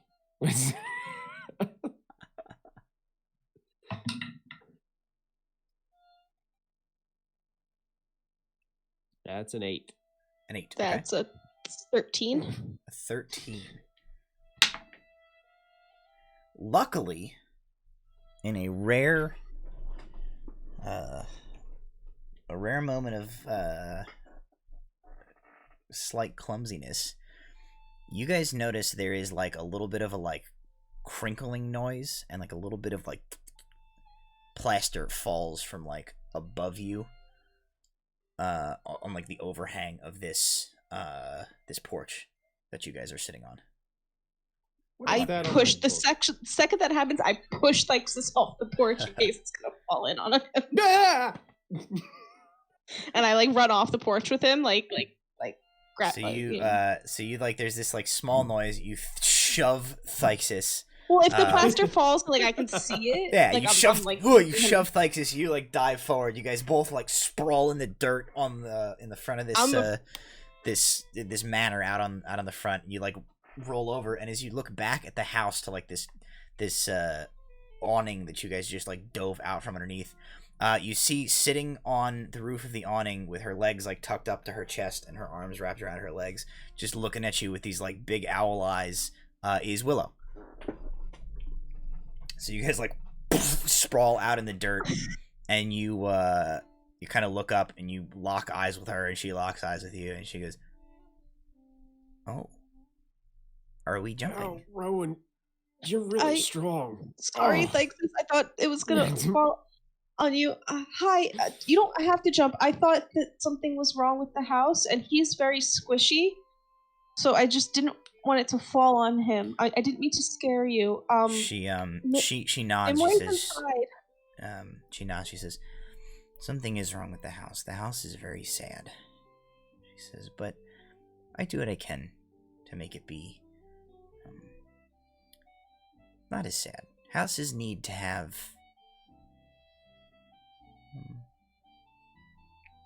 they need to have things in their place and somebody to order them and take care of them. So I do what I can." She says, she kind of looks at you and she says, "But it's good that you could notice." She says, "Not a lot of people do." She seems to have like missed the fact that you just like you literally thought the thing was structurally gonna fall down. Those of you who are like in like within or under definitely hear this commotion take place outside. Maybe not the conversation that follows, but like you hear the shout and the dual like thud of these two like diving out from under this this awning. Does Nymue hear it? Yeah. All right. There's no like windows or anything in this house. Like it's basically just like a shelled out structure, so you can easily hear it outside. I'll go look to see what's going on. Well, Willow, I don't know too much about houses, but it definitely does seem happier with you here. She nods. She says, I take care of it. I stand and I pull Thyxes up and I kind of like brush him off and brush the book off a little, and I just keep like apologizing quietly to him. I take the book and I realize that we stole this book from this house, and I kind of start tucking it into my. Make a sleight of hand. All right. +0. That is a 2. You start to like try to hide this book, and Willow looks at you and she goes, "But that's okay." She says, "That's what the books in libraries and houses are for. It's for people to read." She nods. Okay. She This says, one's that full of somebody's some reading. great things. We like to read. We didn't know you were here when I took it originally. We didn't find out till later. I'm sorry. She goes, "That's okay. I've read them all already." Cool. Nymue, as you like move out of the room that you're in like a hallway on the second floor that you're able to like poke your head out of like the window opening, and Willow is just like sitting on the roof, like 10 feet down from you, like looking. You can see her talking to Thyxes and Rowan on the ground outside. Presumably like Macbeth and Scylla, you guys are able to like exit the building as well and like look and see her. Thyxes will immediately make eye contact wherever Nymue is and be like, Yeah, as you Willow, lean out, Willow just like waves to you. Hi, Willow. She goes, "Hello." I met Una. She immediately like brightens at Una's name and she says, "Oh yes." She comes sometimes and she brings me things. Yeah, she told me. Can I come over there? Can I come out? I want to like climb out the window. She gives you like an appraising eye for a minute, as if like seeing how much she thinks you weigh. And then she goes, "Mm-hmm." Okay, I believe I'll try and scuttle my way over to Okay. You make your way over there. There's a little bit of like of the sort of like the plaster and creaking of wood as you make your way over there, but nothing like treacherously squeaky or loose or anything happens. You're I able will to make hand your her way the over and scarf. sit down. Sit down and hand her the scarf. She takes it and puts it, like put it in her hands, and she looks at it and she holds it up like this and points it like in the direction of the sun to like look through it. And she says, "Oh," she says, "What is it?" It is a rainbow catched in cloth.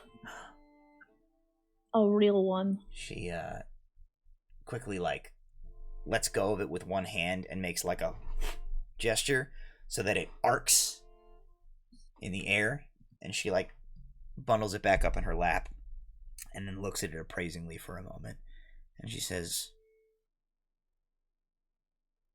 "Mm-hmm." Mm-hmm. She says, I think the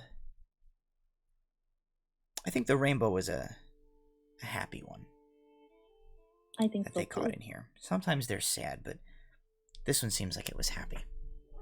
And she sort of like tucks that into like a folded sort of stitched pocket in her dress, and she reaches into another pocket and she pulls out in return a little stump of candle.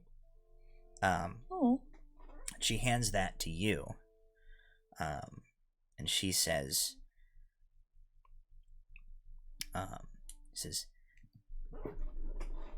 "That's full of the dreams of bees." Oh. Thank you. She Are like they looks, happy? She looks curious. She says, "Well, they were good dreams." Okay, so they're happy dreams. Yeah. Thank you. That's very sweet. She like looks around at the rest of you. She says, "What are you guys doing back at my house?" Well, Una told us that you were here by yourself sometimes and you like gifts. and we wanted to bring you some things. She says, oh. Because you're probably a little lonely. She says, oh, no. No? She says, no. She says, I have all sorts of things to keep me company down below. Like a pet? She says, well... she says there was a whole family of raccoons that moved into Glowstep a little while ago. She says, but they're not really my pets. They just live there. But I talk to them sometimes. Oh, they're like your neighbors. She says, yeah. Nice. She says, there's lots of interesting things to keep me company down there. She says, I have all sorts of things. She says, I can visit Hopstitch or Thrush or Droplet or Glowstep. Sometimes I go to the Sending Cave, but not too often. What's a Sending Cave? She does not answer that. Okay. Well, that sounds like a lot of fun. Do you have other neighbors? Like other animals? She says, yeah, there's some mice and some squirrels, and there was some hedgehogs. Ooh. Those are really cute. She says, I like them. Mm-hmm. She says, there was a fox for a while, but he left. I think he went to find other places to conduct his business. Yeah, those foxes are really busy. And she kind of looks at the group of you gathered on the floor, and she says, okay, I'll be right back. And she gets up and promptly marches to another window on this overhang and disappears within the house. And she's gone for 5 minutes. And then Macbeth, are you going to prepare your gifts? she promptly comes back out of the house on the first floor. Outside out front where the rest of you are. And she looks up Nymue to where you're still up on the porch, and she cocks an eyebrow. And she goes, you can't have lunch up on the roof. Oh, you're right. I'm so sorry. I jumped down. You jump down. Make an acrobatics check. Hell yeah. Oh, maybe not hell yeah. Okay. 14. You do a pretty sick jump and a cool Nymue breaks landing. both her legs. No, it's only about a 10-foot drop, and you absorb the impact, and you're fine. She has a little bundle with her, and she sits down out in a little patch of grass that's kind of near to the house, near where the rest of you are.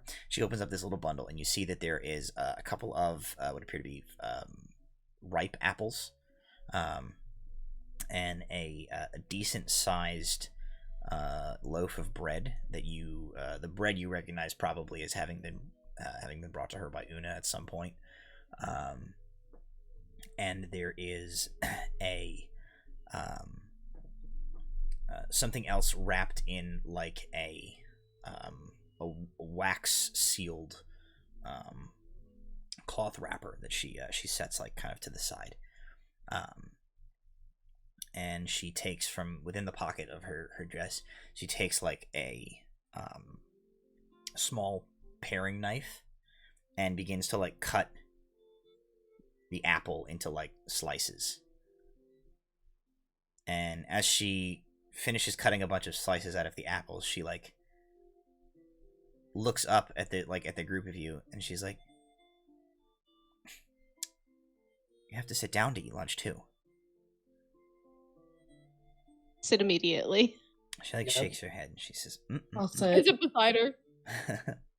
and she begins to share apple with you guys.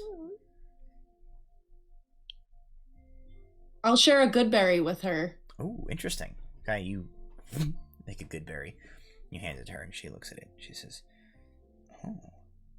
She says, she takes it. She holds it in her hand. She picks up one of the uncut apples, and she as if she's weighing them on a scale. and the Goodberry hand, she like drops much lower, and she says, "Oh," she says, "the apples are jealous of this." It is small but very tasty. She tucks it into a pocket in her dress. She says, "I'll save that for later."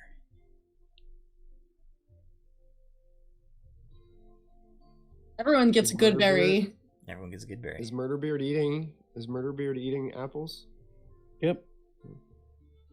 I'd like to sneakily attempt to cast Prestidigitation on Captain's apple and make Okay. it taste rotten. Make a sleight of hand check. +0. Oop.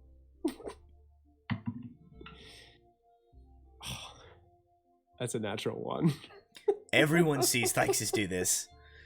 God, I'm rolling like crap tonight. Murderbeard, what is your before we proceed? What is your reaction? What's wrong, Captain? Kill you. I cast Prestidigitation and make it taste great.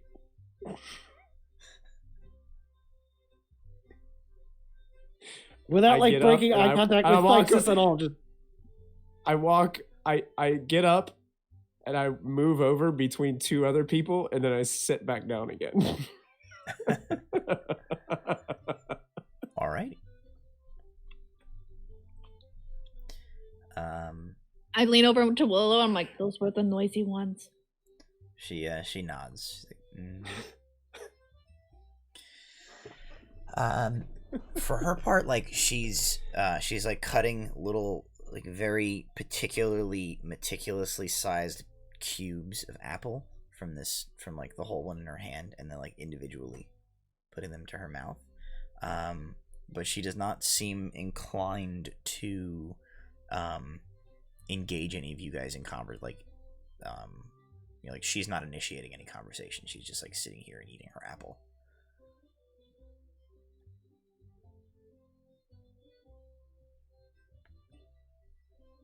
Yeah, I Thyxes will- would just sit there and awkwardly eat because I think the conversation that we heard was it was difficult to ask questions. So like, how do you converse with somebody? So he's like trying to okay, somebody gonna do something? I think Nymue would like take time to mentally link with each of you and be like, if you have ideas, let me know, and I will try to convey it in an easier way if that's what you're concerned about. But if you have ideas, she's pretty open as long as you're gentle. She seems to like you. She invited you all to lunch. Rowan's she's trying to think of things without being forward or will let Nymue know, but she's also just watching Murderbeard, waiting for whatever, since he beat us here and he has that case and everything. She's just like, what's gonna happen? So she's like slowly eating and waiting.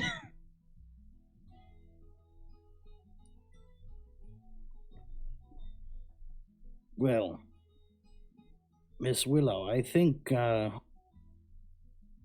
you've shown us a great hospitality, and I think we should offer you something in return.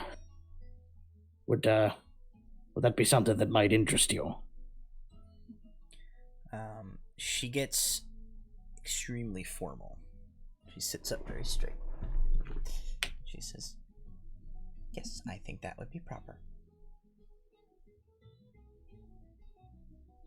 And Murderbeard will stand up from the table. And is there like a crate or something in the room? You're outside right now. Oh, okay.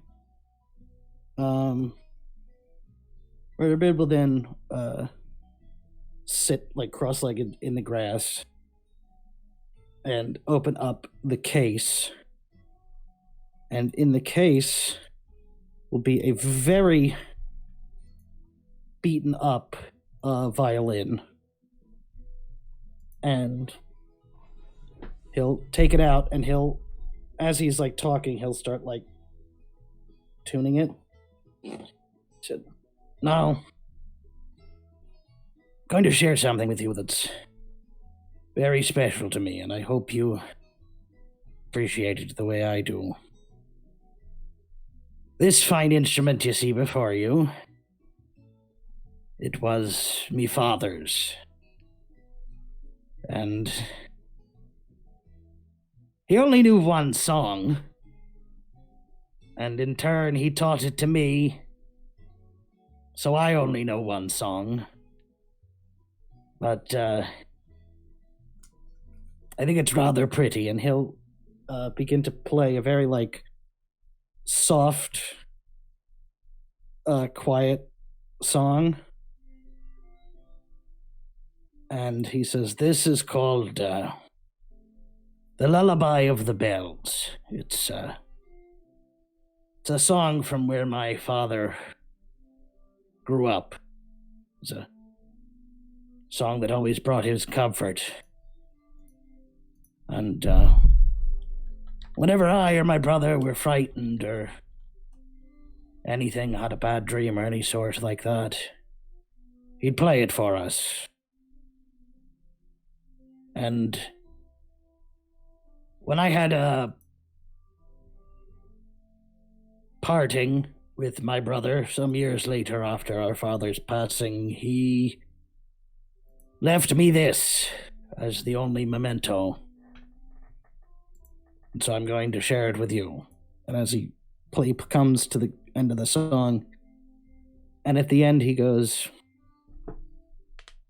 now, there was a story that went along with the song. In the little fishing village where my father grew up, the song was written about the town bells. The bells rang only for a good occasion. So whenever you heard the bells ring, you knew something good was happening. And then he reaches into his beard and pulls out a little bell, offers it to her, and he goes, so, if you ever feel like you need to change your tides or have some good news, try giving this a ring. She takes the bell in her hand.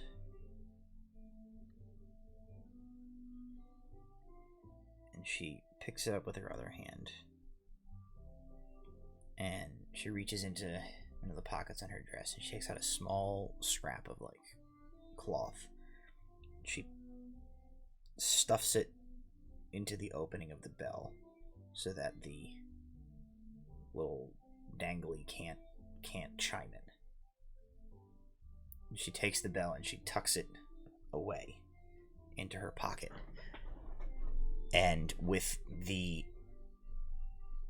absolute most, like, earnest regality that you have ever witnessed, she, like, looks at you with her, like, her chin up.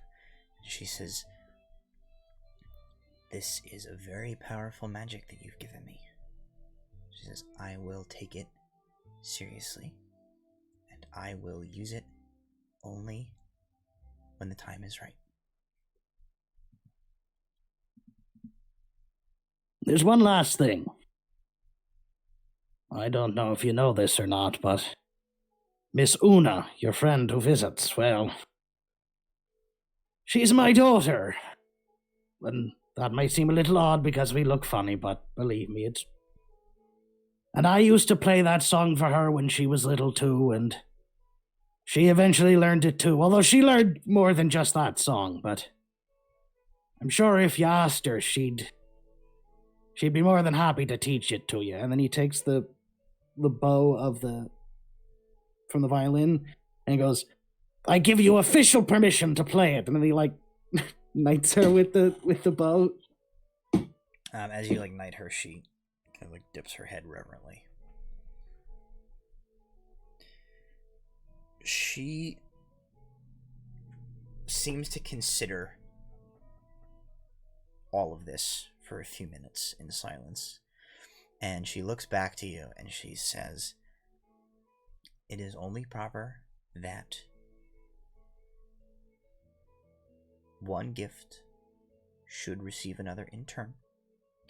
She says, but it is terribly rude to give a gift of insufficient quality and value in exchange for such a thing. At this time, I do not have anything with me that I can trade you for this gift. I therefore humbly ask that in the future, you allow me to bring you something of equal value to the gift that you have given me.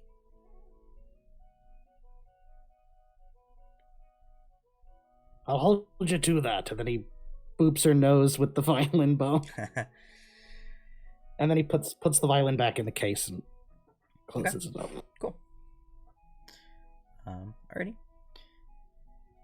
You guys kind of get the sense as like this is as this like concludes, you definitely start to get the sort of the sense off of her body language that she is like kind of getting ready to like withdraw herself and leave.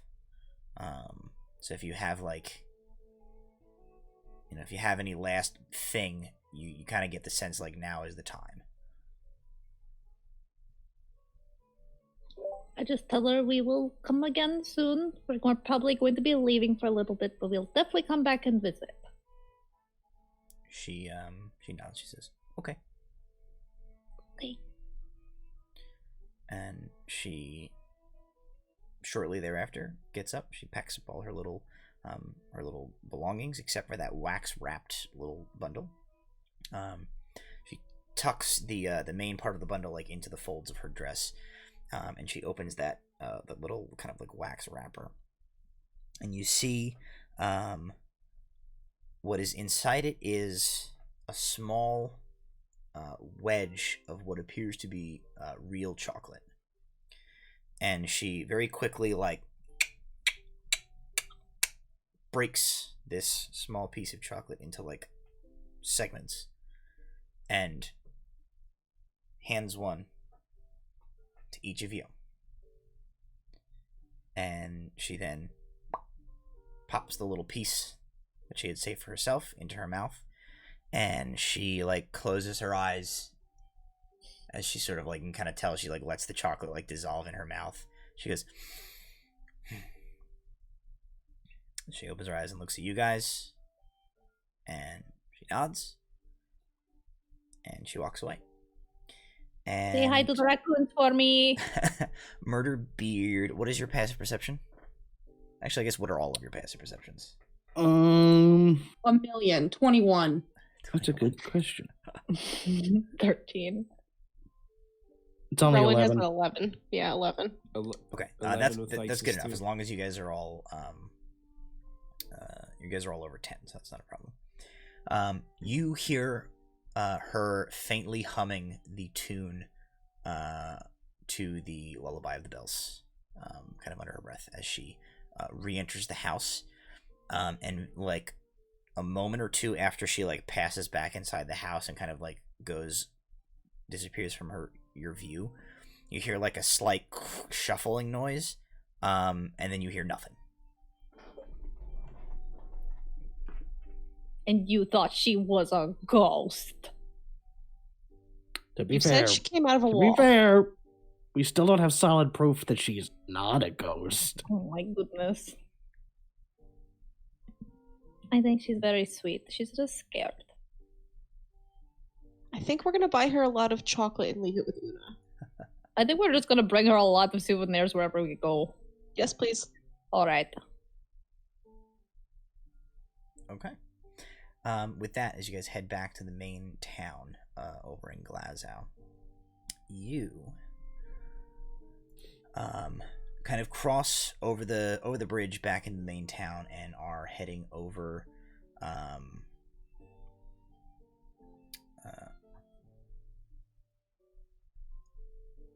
over to the kind of like where the like the Iron Pony is and sort of the main like cluster of buildings, when your newly hired bosun and Cromwell comes like jogging up to the group of you. And she says, I forget what voice she had. It was like super peppy, like cheery. I remember that much. I think she might have been this voice. She jogs up and she says, has this like Canon now. She has this glint in her eye, and she says, "The Grimm's folly is done." Oh, it's ready. She says, "Aye," and I finished the figurehead. Shall we look upon it? Yes, she turns and promptly like begins to head off towards the dock, and as she does, we'll take a short break. So thank you guys for sticking with us at home. I've seen a bunch of people in the chat with us tonight discussing all sorts of things: patricide, the Jersey Turnpike, all the things you expect of a D&D campaign. So if you would be so kind to stick with us over the next couple of minutes while we refresh our drinks and everything else, and I scroll up to make sure I don't get viciously mocked in the group chat. Hang on, pardon me. I have to You scroll get viciously mocked anyway. 19 memes. I can't find it. Thank you to our sponsors, Cardboard Castle and Little Dragon Corp. You can type in chat CCG. Exclamation point CCG. I apparently wanting to say something for weeks that I apparently haven't. misspeak it every time I say it. This is my Benedict Cumberbatch Penguins. I can't do it right apparently. CCG in chat, or exclamation point Little Dragon for a link to either of the websites of our two sponsors. You can check them out, poke around at their wares for the next 5-10 minutes while we take our break, and then we will return to view for the first time the newly minted Fool's Errand. So don't go anywhere. Fool's Errand? Fool's Errand? Listen, I know that it was my suggestion that we keep the names thematically similar across both versions of the campaign. But I can't remember anything. We've got too many characters, and everybody's... Horsick! Curtis plays 16 different characters whose name all start with a damn O, and I can't remember anything. The newly minted Grimm's Folly. We got there. We got there eventually. Hey, listen, I got CCG. You get one. I remember the name of one thing. No, you just did both of them right in a row. Look at that. Yeah, I'm proud of you. He's gonna disown all of us. I know. Now before every stream, Matt's gonna be like, CCG, Grimm's Folly. The Human Torch was denied a bank loan. Yeah, listen, there may very well very Unique shortly New be York. Yeah, there's gonna be like a sticky note right here next to my camera. That's like, hey idiot, CCG and Grimm's Folly tonight. Oh goodness! All right, well, we will be Except back. he won't remember to change the sticky note, so he'll still say the wrong show. Yeah. We'll be back in about 10 minutes. It'll be me, but it'll be 5 different people as all of these guys are fired and I'm replacing them. We will see you guys in just a minute. Don't go Like anywhere. 5 Muppets. Let me see everything.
Hello, ladies and gentlemen. We return.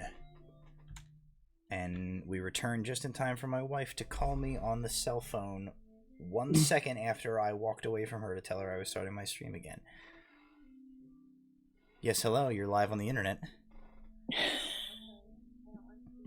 Long time listener, first time call. You're not on speaker. What's up?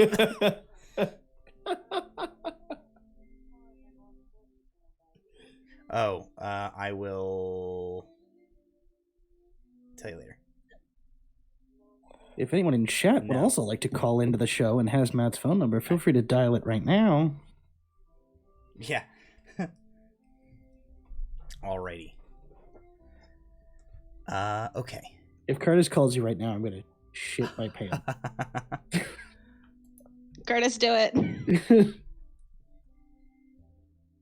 Alrighty.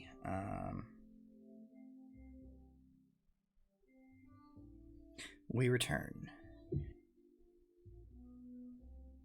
As the party approaches their vessel for the first time since it's been completed, you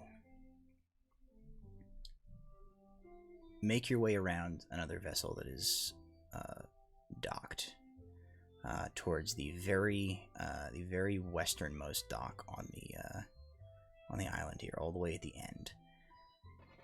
And moored there is the Grimm's Folly.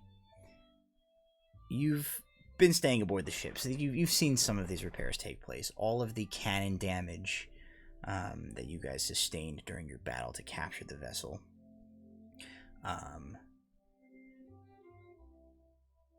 has been repaired. New wood has been replaced.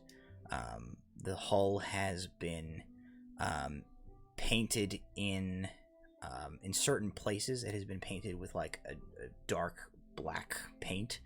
Not the entirety of the hull, but like they've sort of done like a lot of accent work in black on the hull there. You see they are furled currently, but you do see the like the slight kind of like twinkle, almost as if there's like ground up like gemstones or something in the material of the sails. Those enchanted sails that you guys had salvaged have been installed upon the vessel, and there is currently hoisted up on the main mast the black flag has been raised, the flag of the pirate. On the front of the ship, there is a large wrapped figurehead. Currently, it's got like a bunch of canvas has been like draped over it and tied down to sort of like conceal it, so that you guys can do like, you know, you can kind of pull it off to see it for the first time. As this, you guys have not seen yet. Your bosun, she's not the harbor master of the shipwright here, but she like was working with them. The harbor master Martyr Vance is the one who oversaw most of this, but you do know that Anne Cromwell had been like working for her and is the one specifically that made the figurehead for your ship. The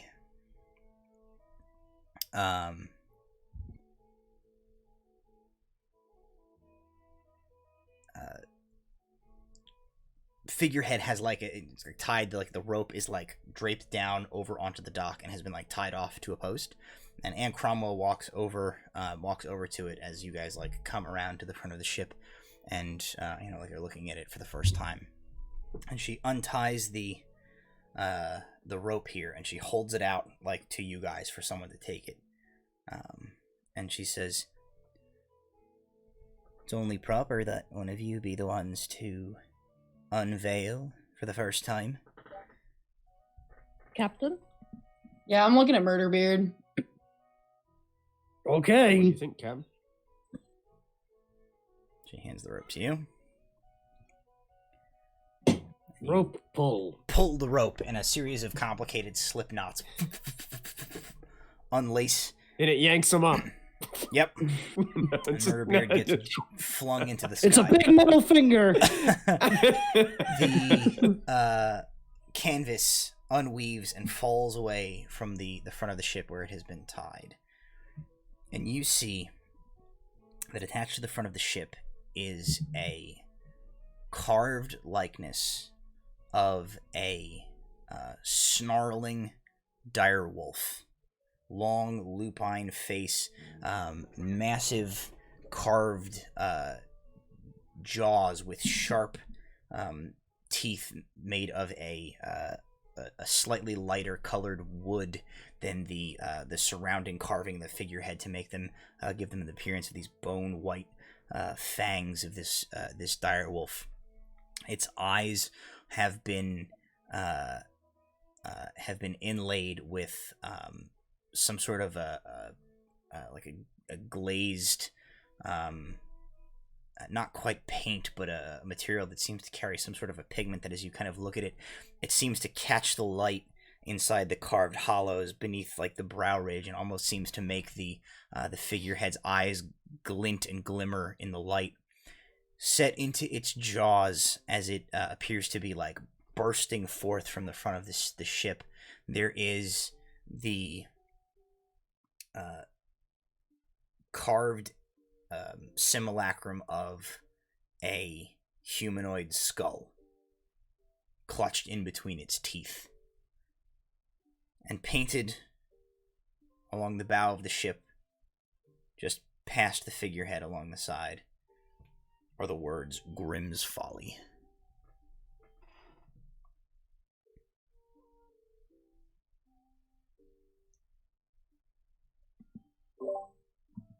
That is so badass.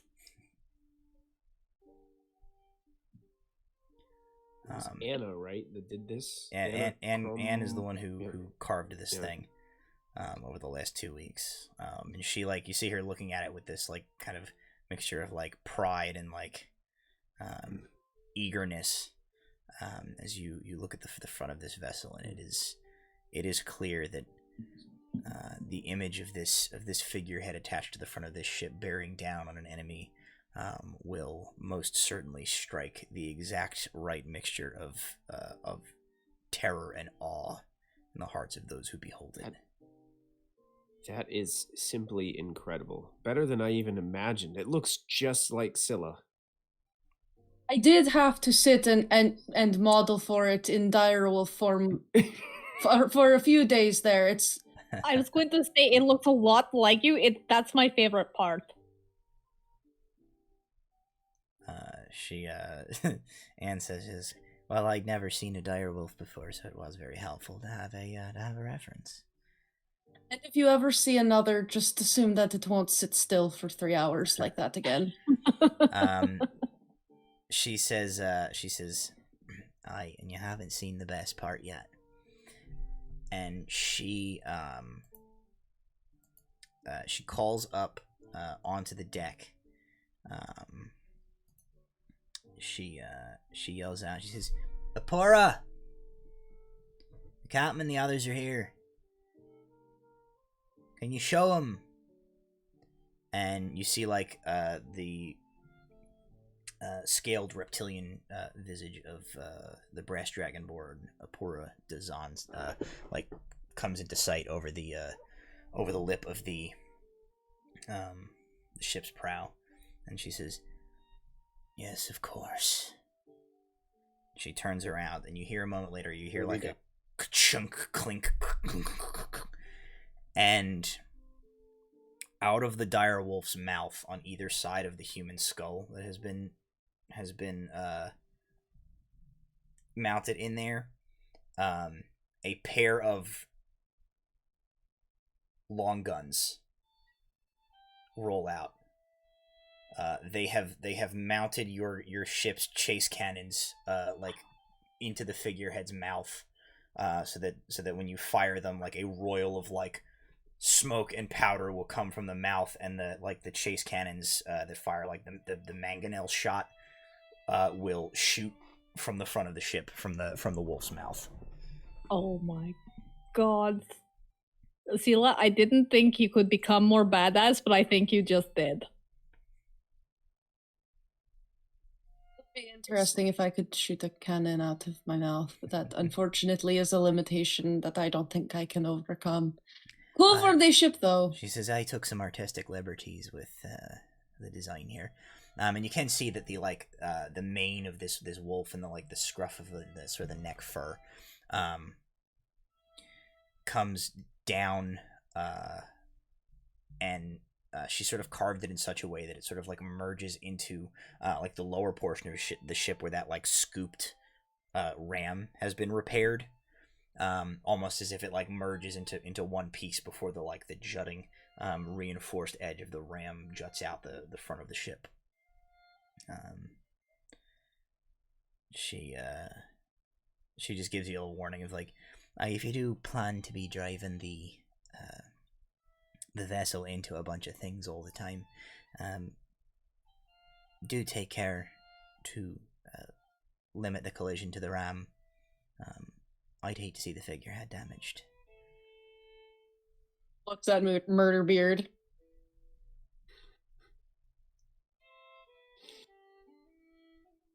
Look, I didn't hear any objections when I shouted "get some" and then crashed the ship. Rowan's hand shoots up in the air because she was definitely not okay with ramming anything. I said no and I got overruled. You hear from the deck of the ship. Called democracy. Apora is standing up there, and they say, is that true? You yelled "get some" before you rammed the vessel into another one. You bet your scaly reptilian ass I did. They nod and they say, friends rammed another ship into it and spit roasted it. Yeah, we spit roasted the shit out of an Imperial Navy ship. I see. I will reevaluate the crew's hazard pay. And they turn and walk off on the deck. We did to that ship what Rutabaga's gonna do to Thyxes. Thyxes is actually standing there just staring in awe at two guns sticking out of the mouth of this thing. Scylla, Rutabaga's gonna close his mouth and be like, it's not polite to stare a lady in the cannon. Let Thyxes finish. You wouldn't be offended if I put a saddle on the back of that thing.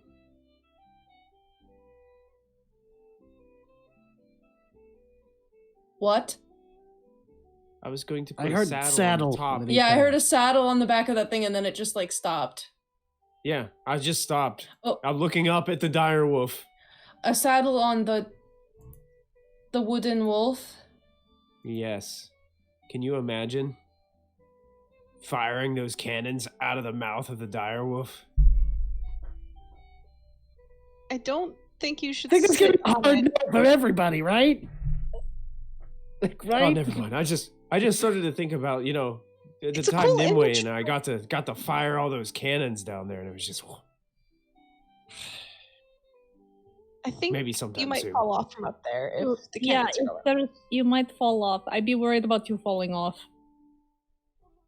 Maybe we were just chasing people Yeah, before we shoot them. yeah. But No, I Not guess it while wouldn't it's be the first time. You're a weird guy, Thyxes. You're a weird guy. Oh yeah. That made it worse. Okay, you ruined the moment, Thyxes. Let's get out of here. It's really incredible work. I don't It is. Don't let anything that just came out of him discredit your work. As you guys begin to get onto the vessel, and the call goes up for the crew of the Grimm's Folly to assemble to get ready to make way, and you guys begin to make preparations to depart. Gareth Blackwell comes and meets you guys aboard the deck of the ship, and he has brought with him a kind of like a wrought iron bird cage that he brings, and he like sets down on the deck, and you see that there are two messenger sparrows in it. Since I don't know if it's come up in your guys' half of the campaign yet, in this campaign world there are these there's these things called messenger sparrows, and they're not always sparrows. In this case, these are. That's like typically like the actual specific breed of sparrow is like Midlanday's kind of bog standard one, but other places have different like breeds of these. They're colloquially called messenger sparrows. They are specially bred birds that have essentially like enchantments woven into their lineages, and they are used for long distance communications throughout most of Orahul.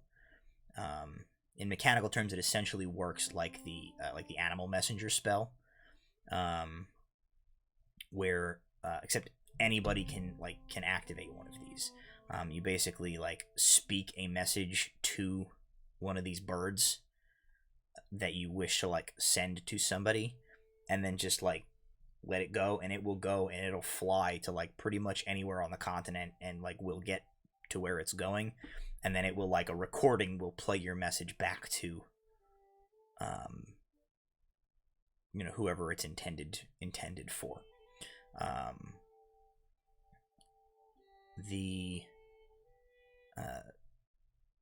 governor, air quotes, of Glasgow Blackwell puts this cage with these two birds on your deck, and he says, "A parting gift from me.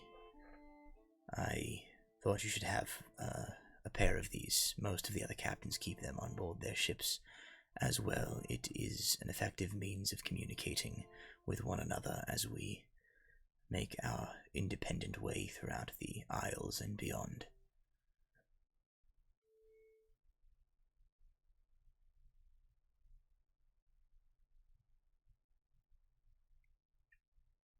Well, that's all. Bye. And then he leaves.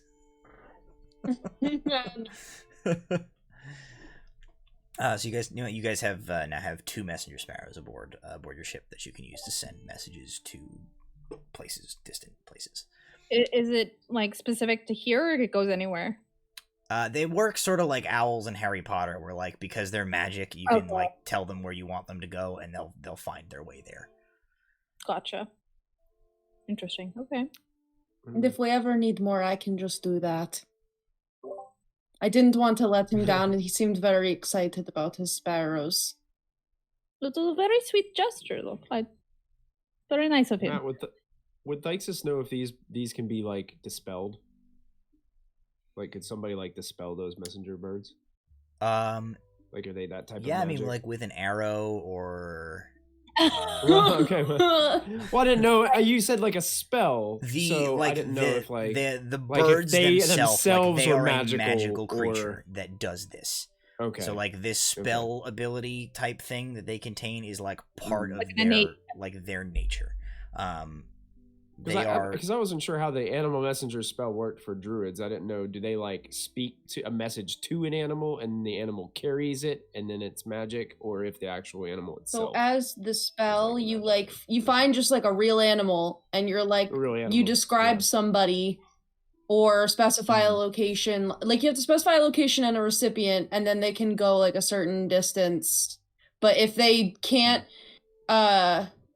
if the messenger doesn't reach its destination before the spell ends, the message is lost and the beast returns to where you cast the spell. Okay. So like the messenger sparrow as a creature works. It's like a slightly advanced version of that essentially same thing. Whereas like they can go much further. There's not like a limitation on the duration. Like they're good until they find whoever. Or until they like deem that the message is undeliverable. It's not like interceptable. If somebody captures one of these things in flight, like it's impossible to pull the message out of one of these things unless you are the intended recipient. But of course they are not immune to being like shot down and killed. And they have, like, these exist. You guys would all be familiar with these. These exist in every major city, most large towns. There is usually the equivalent of, like, it's almost like a post office, essentially, where, like, people can go and pay a certain amount of coin to make use of a messenger sparrow. And, nobility, often have their own private birds. Specific organizations and governments usually have their own, like, their own breeds of them. Mithlinde uses these sparrows. Like the Moxham Trading and Mercantile Organization has a specially bred set of ravens that they use as their messenger sparrows. The Ignean Empire, their royalty uses like snowy owls. There's all sorts of very different variants on these things. But I think it sounds like you guys have concluded your business in Glasgow and are ready to make your departure.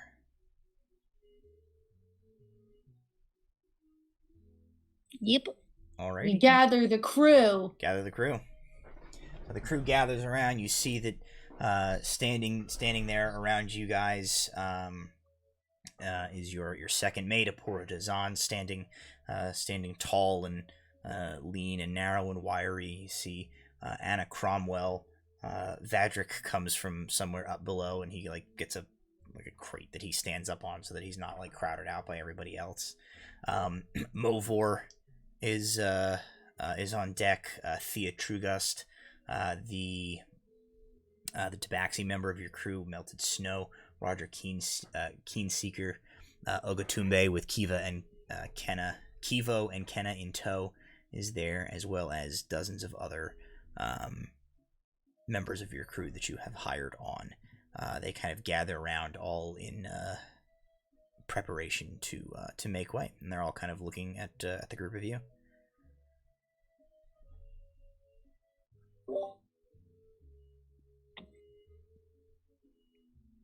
Well, are we going to go get... Yeah, I think our first order of business is go get Grawl, right? Right. Yeah, you don't want me cooking too long. I run out of ideas quickly. It'll get boring. If we find any of those grubs on the island, we could always cook those to spice it up a bit. No, I don't cook with grubs.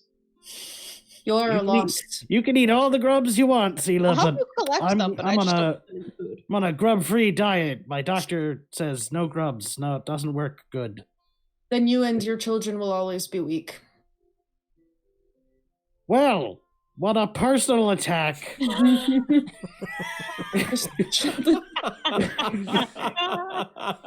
I don't There's even like know how to there's like one of the respond crew to. members I'm goes like concerned. as everybody's sort of like awkwardly still standing there as you guys are just sniping at each other. Well, I guess Scylla's the captain now. I'm just gonna go jump in the sea.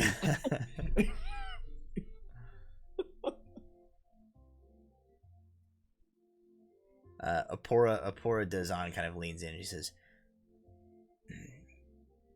"If you are not one for dramatic, inspirational speeches, at the minimum, may I recommend giving the order to weigh anchor and cast off?" I don't think anybody wants to hear a dramatic speech, right? Oh, Sure. I wouldn't mind one. Yeah. Says someone. Ah, damn it. Okay. All right. Listen up. There we go. No longer are you just Bob and Jim and Sally or whoever you may have been before. You're a member of the crew of the Grimm's Folly. You're a family on this ship. Every man is your brother and your sister, and you will look out for them. Now, who wants to go out and fuck some shit up? Yeah! Make a persuasion. Make a performance roll real quick. Can I assist him by Sure. using prestidigitation to make the wind blow his beard epically? Yeah. So roll with advantage. It was a natural 20 that then tipped to a 2. So it's a 5. You have advantage. You roll a second time. Okay, but it literally was the 20 and then booped to a 2. So rude. My real dice are over there. I'm not gonna. Wow, you didn't have your dice. Okay, that's better. That's an 18. Okay. Okay. The crew kind of gives like a maybe slightly confused like cheer. You hear like your own voice like joins you from the crowd, Murderbeard, as you hear like fuck shit up, and you look and like Tea Kettle is like standing on a box like That's right. That's what I like to hear. Everybody be more like Tea Kettle. She's the goddess on the ship. You have to listen to her. And with that, weigh anchor. You give the call, and the crew springs into action. The anchor is raised. The lines are cast off from the dock. The sails are unfurled. As you guys, Murderbeard like shouts orders. And they are generally like repeated down the line as the call goes out, as Apora and Anna and stuff like yell out the calls. There's as Murderbeard yells like let loose the mainsail. The call of like let loose the mainsail goes up, and your sails glistening in the midday sun with their shimmer of magic unfurl and catch the wind, and the ship begins to move, and the Grimm's Folly departs port for the first time. There it is, the Grimm's Folly. Just like that. Just kidding. We didn't have enough black paint for that. Yeah, imagine less black paint. We'll get there. The ship departs, and the island of Glasgow begins to shrink behind you as you make your way due west, navigating back towards the location of that small uninhabited island upon which you left the cook from the slaver vessel, the barjack, Groll Halfhand. And as the vessel departs and you set sail, the wind at your backs, the waves lashing at the side of the ship, I think we will end for tonight's session. GG. GG. So, on the high seas, officially, We did it. we will be back next week, same time, same place, with the other group. The Fool's Errant will be in next week's session. They are